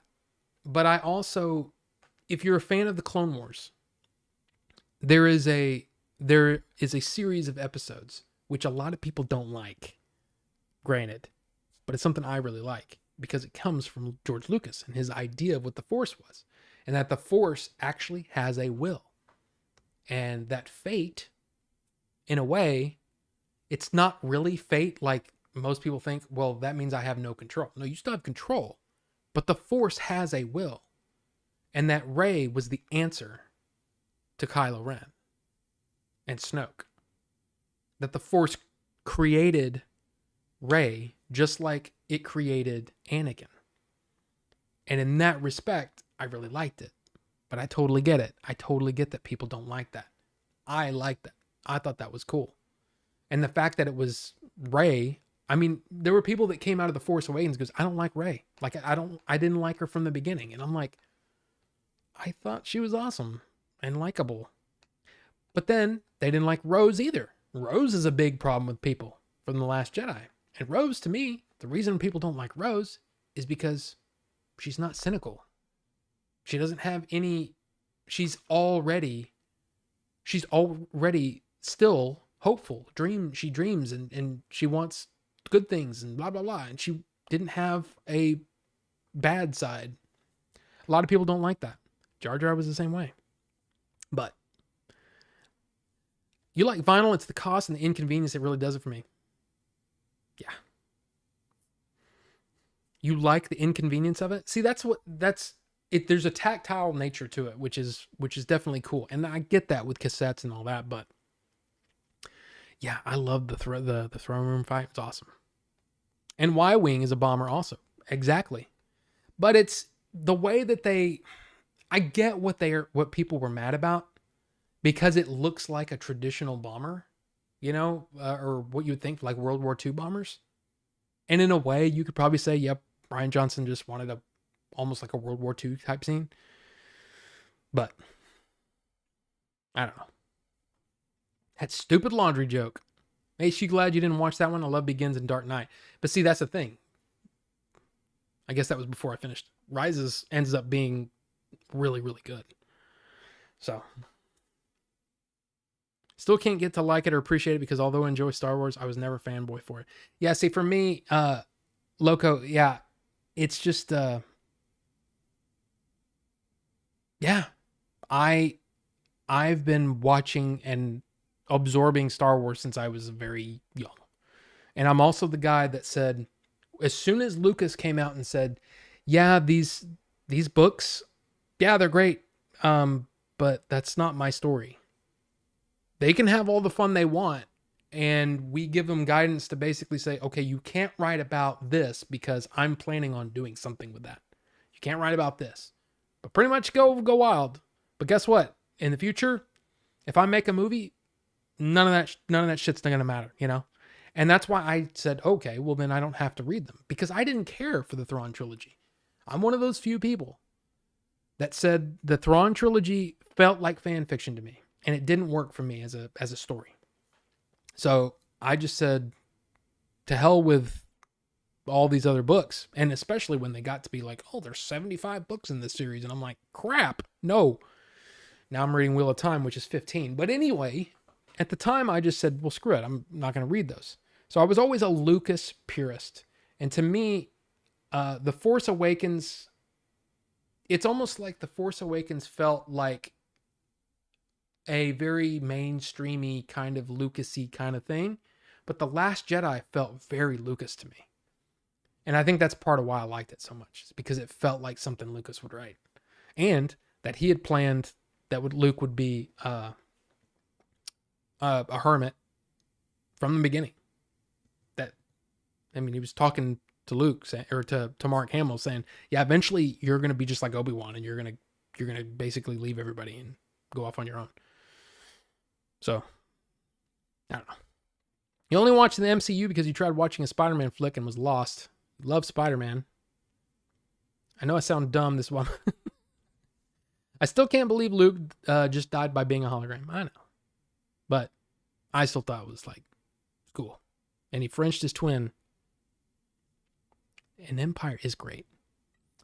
Love Revenge of the Sith. I always remember watching it with my buddies in the cinema. Yeah, I watched it opening night, first showing. It was, in fact, I did that with, well, I didn't do that with episode 1. We did it with episode 2. And episode 3, we saw the first showing at the biggest, at the time, the biggest screen in DFW, which was in Plano. And that was fun. That was really fun. The fate of the Wills. Exactly. And it was one of those things that it made me, taking all of that and thinking about what I felt like they were trying to do with Rey. It made sense to me. You think they destroyed her character in The Last Jedi? See, that's interesting, because to me, The Last Jedi is where it felt like Force Awakens was an idea, but then The Last Jedi was the answer to it. No, you're not related to anybody. You don't have any part in this story. And it's like, what does somebody who's trying to get somebody, you're trying to get somebody who you feel to be inferior, you want them to join you, but the first thing you do is break them down. The first thing you do is basically insult them into the ground. You have no part in this story. You're nobody. You're nothing. But not to me. Which is one of those things, it's a very slight. I loved those lines that Adam Driver so beautifully acted. And he basically, you're a piece of shit, but you should join me because I don't want to be alone. And it's like, dude, this guy's damaged, man. Damaged hard. Which is why I felt like Kylo Ren isn't going to be, again, it's different now. But to me, I thought, no, he's gone. He's completely gone. They didn't do that. So it was just one of those things. I don't know. You disliked Rey after that? I mean, I get it. I totally get it. But I'm just saying I just looked at it differently. If you're looking for any more Indian movie recommendations, sorry if you ain't, but a more realistic movie, you highly recommend. Okay. I don't know how to say that, but I'm copying it. And I'm going to search. It is not on the list, so I'm going to put it on the list. Thank you. Thank you, Loco. Revenge of the Jedi is my favorite. Return of the Jedi. What was more hype for you, Episode 1 or Force Awakens? Episode 1 by a long shot. Because Episode 1 was, we were told over and over, no more Star Wars, no more Star Wars, no more Star Wars. And then when we heard that there was going to be more Star Wars, it was like, holy crap. Now, I came out of Episode 1 going, I don't know about this one. We went and saw it twice in a row. So it came out the first time, and I'm just kind of like quiet and thinking about it. And I'm like, well, let's just go back in here and watch it again. It took a long time for me to open up to Episode 1. Force Awakens didn't take me that long to start liking it. The Last Jedi, I walked out of it going, I don't know about this. But the more I thought about it, the more I really thought about what had come before. And then because my biggest thing is that no matter how much I talk about, expectations are the killer of enjoyment. Because you build something up in your mind of what it's going to be. Trailers or otherwise, you've been talking about a movie for so long, especially like Star Wars, where it's sequential, right? You're thinking about it all the time. You're thinking, oh, well, this is what they're going to do. Oh, they're going to do this. Oh, they're going to do that. And so you've built this kind of idea of what the story is going to be in your mind. Then you walk into the place. You sit down, and it's nothing like what you expected. So then you're constantly comparing this movie that's set in stone to something that it can never be, which was in your own mind. And so I try to go into most movies with no expectations and just let the movie work on its own merits. It's hard to do, though, especially with Star Wars. First time I watch something Star Wars, I almost never like it. Almost never. The only one that I ended up walking out going, that was a lot of fun, was Solo. And why? Because I didn't care. I thought, this movie's going to be trash. I've heard about all the problems with it. I'm expecting this to be a piece of shit movie. And I walked out of it going, wow, that's so much better than I thought it was going to be. There we go. So it was one of those things where I had no expectations. I followed my own advice and I enjoyed it. And I think that's probably why I liked Force Awakens sooner than all the others, because it was right after. No, that's not true, is it? I just know that it didn't take very long for me to warm up to The Force Awakens. The Last Jedi was even shorter, because that disconnect point for me was I was just confused about what they were trying to do. Then when watching it again, I'm like, oh my God, there's a lot of this that's freaking genius. And then all this Canto Bight stuff is, man, why is this here? And then, okay, I don't really understand Finn. Why is Finn doing all this? And then I started to realize, oh my God, they're breaking Finn down. They're breaking Finn down and saying, this is what you believed your entire life. And you think the only way is to run. The only way to save people is to run. Then he says, okay, well, I'm going to sacrifice myself. That way, it shows that I care about you. Then that's when Rose says, you idiot. You don't sacrifice yourself to show your love. You win by fighting you win. Wait, I don't remember what the line was. And people hate that line. People hate that line. And yet, it actually makes a lot of sense to me. Philosophically, it makes sense to me. It's just like, do you want mindless drones going over, like, I'm talking about in real life. Do you want your soldiers to be sociopaths? Or do you want them to be people that actually care about people? You know what I mean? Saving what you love. Oh, it's don't fight what you hate, save what you love. There's a difference in that philosophically that I was like, I really like that. And that's very Lucas. That's a very Lucas thing to say. So that's why. But I get it. There's people that hate it, and they hate Rose and all that, and that's fine. Oh my God, we keep talking about freaking Star Wars. Okay, no more Star Wars. Rob, have you read any David Eddings books? I don't even know who that is. Kylo Ren must have had terrible parents. Pierce, you're telling me.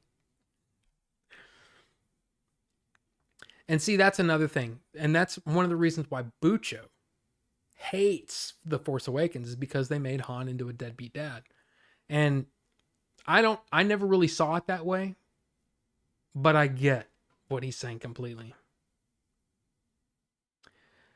I won't give any spoilers, but that movie I recommended is a road trip movie of 3 old friends through Spain. That's all I'll say. Oh, it's on the list, man. And I'll have to look, because, man, you should see the list of movies that people have suggested for me. It's insane. There's probably 150 movies in here. So what I'm doing is I'm basically keeping track of it by how many people request it. So the next movie the next movie on the list, it's a tie between Iga and Tumbad. So I wanted a dark side ending with Rey going to the Sith with Kylo. Instead, we got episode 9. See, I never thought that they were going to do that. I mean, people were saying that. I never, like, how would you end the movie? Oh, well, everything sucks now. I mean, they're not going to end it that way. It's Disney. I just was like, okay, so how are they going to do it? What I was thinking was that Rey could turn, and Finn, this is actually an idea that I had before episode 9 came out, was that Rey would turn to the dark side, especially when we got that shot of her as like the dark side Rey. I thought, okay, she's going to turn to the dark side, and Finn is going to save her. And they were going to end up killing Kylo Ren together. That's how I thought it was going to end. But then they did something else. Wanted her to go dark and Kylo go light. See, yeah, that's another idea. But I don't know.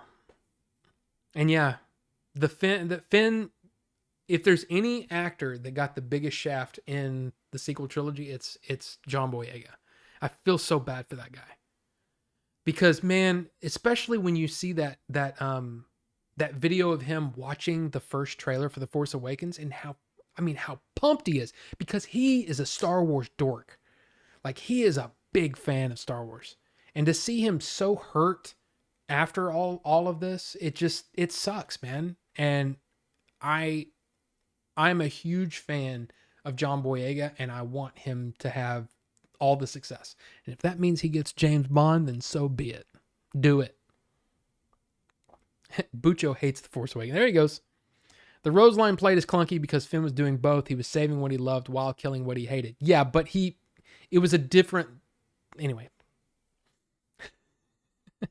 I would have loved to end with the Empire winning. Would have been a huge twist, but that's already been done, technically. Empire Strikes Back ended that way.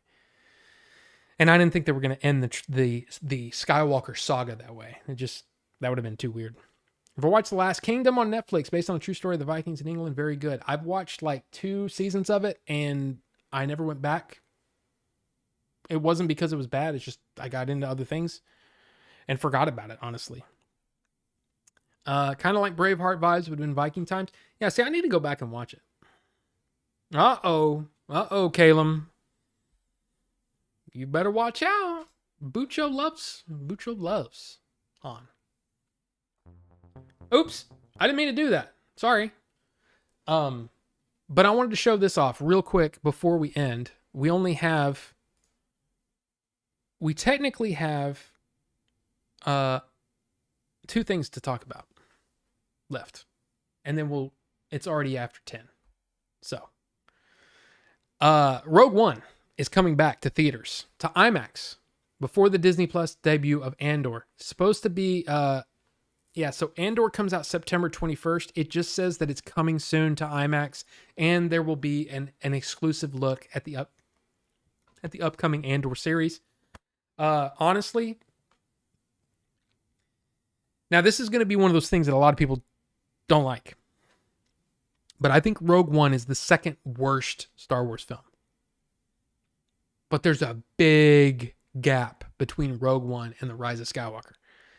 The reason Rogue One doesn't work for me is because I feel like if we're talking about the 3 legs, the technical aspect, the characters, and the story, I feel like the story's a little light, but the character work is poor. I don't care about most of the characters in Rogue One, so when they start dying, doesn't matter to me. So I guess # spoilers. Sorry. I don't think Rogue One is terrible. I just don't like it as much as the other movies. I feel like it's like every time I say that, people think that I hate it. It's not that I hate it. It's not my favorite. Like it's like a 2 3/4 stars. Like, and the other thing is Rogue One to me doesn't work as well if you haven't seen the other Star Wars movies. If you haven't seen the other Star Wars movies, you're lost. Completely lost. Almost every other Star Wars movie, you can figure out what's going on. Rogue One is so dependent upon the other movies, it feels like a 0.5 kind of movie instead of a singular kind of film. But at the same time, I get why people like it, because it's the first time in a movie where we just got to hang out with regular people, and that's cool. And seeing their heroism when it comes to the Jedi or to the Republic or whatever, the rebellion, that's all cool. I just don't think it's the best movie. But this is kind of cool that they're doing the IMAX thing with the Andor stuff. I think that's kind of neat. So that's coming soon. Does it actually have a date? It just says later this month. So sometime in August 26th. So August 26th, if you're interested. There you go. You really enjoyed Imperial Dreams. John Boyega was great in it. Not sure I've seen that. Saw Rogue One at the IMAX at Moody Garden in Galveston. The really true IMAX screen. Yeah, Rise is still... So a lot of people were kind of like me. I just didn't like... I didn't like Rogue One. To me, Rogue One... A lot of people like Rogue One because of that last third. But that's like saying... You know, when somebody says, oh, well, the movie was great until the ending. Okay, well, then why don't people talk about that movie? Because you're talking about the same amount of good stuff and bad stuff in the movie. Just because the ending was pretty good doesn't redeem the fact that I was kind of bored in the first half. That's just me. But anyway. Felicity Jones, in your opinion, wasn't great in it. I just didn't buy her. And here's the funny thing is her biggest emotional scene, we haven't learned all the stuff, like, why should I care? She's crying, but why?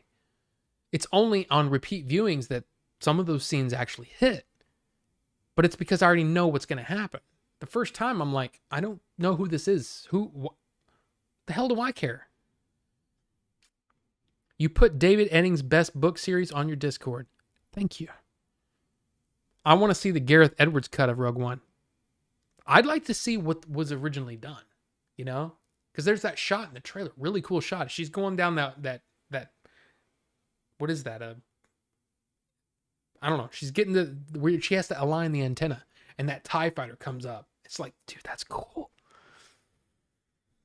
And yeah, Babu Frick is definitely the best thing out of Rise of Skywalker. And I think that's the most thing, the thing that irritates me the most about Rise of Skywalker is you watch the special features, you watch the documentary on it, and those people are trying so hard. They are trying so hard. They're trying to make the best damn Star Wars movie you've ever seen. And you know what? Visually, that movie is fantastic. There is some amazing stuff in that movie. And it's let down by that shitbird of a writer. But anyway.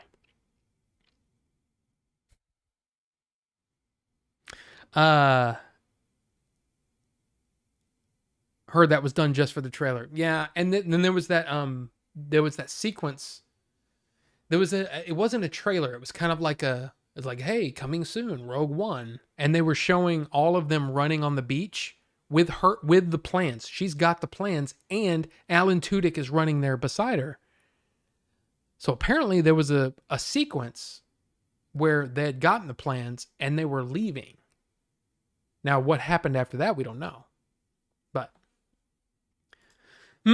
But here's another thing. If you didn't know about this, of course, we have heard, or we've talked about it, that the D23 Expo, which is basically when Disney shows all of their stuff. So all the new Marvel stuff, Star Wars stuff, Pixar stuff, anything Disney, it's going at this expo. That's coming in September.